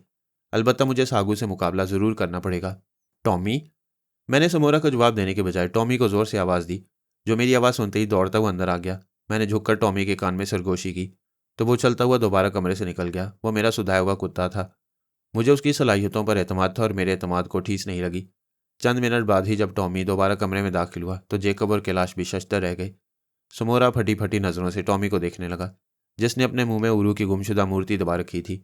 मैंने टॉमी से मूर्ति हासिल की, फिर समोरा को देखा जिसकी हालत काबिल दीद थी। क्यों? क्या तुम्हें अपनी निगाहों पर यकीन नहीं आ रहा? हवाओं के देवता? वो मेरी आवाज़ सुनकर यूं चौंका जैसे कोई भयानक ख्वाब देखते देखते जाग उठा हो। बड़ी अकीदत से बोला, तुम सचमुच अजीम कुव्वतों के मालिक हो। सागू की मौत तुम्हारे मुकाबले में इबरतनाक होगी, बदबख्त और बदकिरदार सोकारू। मैंने अपना जुमला नामुकम्मल रहने दिया। क्या तुम मुझे मुआफ़ नहीं करोगे? समोरा गिड़गिड़ाने लगा। हम सोचेंगे तुम्हारे बारे में। कैलाश ने तवील खामोशी की बात कहा। फिलहाल तुम जा सकते हो। समोरा ने रहम तलब नज़रों से जेकब की सिमत भी देखा, लेकिन जेकब ने नफरत से अपनी तवज्जो दूसरी जानिब मबजूल कर ली। समोरा कुछ कहना चाहता था। वो उरू की गुमशुदा मूर्ति खिलाफ तवक्को मिल जाने के बाद एक बार फिर हमारी देवताओं वाली हैसियत के फ्रेब में आ गया, लेकिन जेकब की सर्द मोहरी ने उसे जुबान खोलने का मौका नहीं दिया। चंद लम्हे वो खामोश खड़ा, फिर नजरें झुकाकर तेजी से पलटा और मूर्ति को सीने से लगाए लंबे लंबे डग भरता वापस चला गया। ये उरू की गुमशुदा मूर्ति तुम्हारे पास कहाँ से आ गई? समोरा के जाने के बाद जेकब ने मुझे घूरते हुए पूछा। ये सब देवताओं की अजीम कुव्वत के नाकाबिल यकीन करिश्मे हैं फादर जेकब। मैंने उसे टालने की खातिर कहा। क्या तुमने नहीं देखा कि मैंने टॉमी के कान में अपनी ख्वाहिश का इजहार किया और उसने मेरे हुक्म की तामील कर दी? तुमने जो कुछ किया अच्छा नहीं किया, जेकब संजीदगी से बोला। शायद मैंने देवताओं की मूर्तियों के सिलसिले में तुम्हें अपना राजदार बनाकर दानिशमंदी का सबूत नहीं दिया।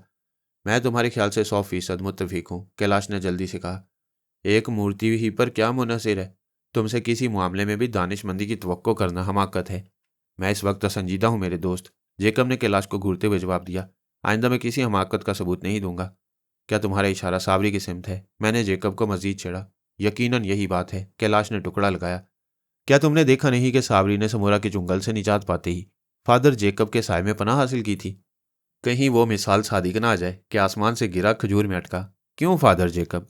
कैलाश ने इस बार बेहद मासूमियत से पूछा। क्या जमाल का ख्याल दुरुस्त है? मैं फिलहाल तुम दोनों की बेहुदा गुफ्तगू पर किसी राय का इजहार करना भी हमाकत ही समझता हूँ, जेकब ने तिलमिलाकर कहा, फिर मुंह ही मुंह में कुछ कहता दूसरे कमरे में चला गया। सावरी चूंकि हमारी जुबान से कुछ कुछ वाकिफ हो गई थी, इसलिए वो अपनी जगह खड़ी जेर लब मुस्कुराती रही।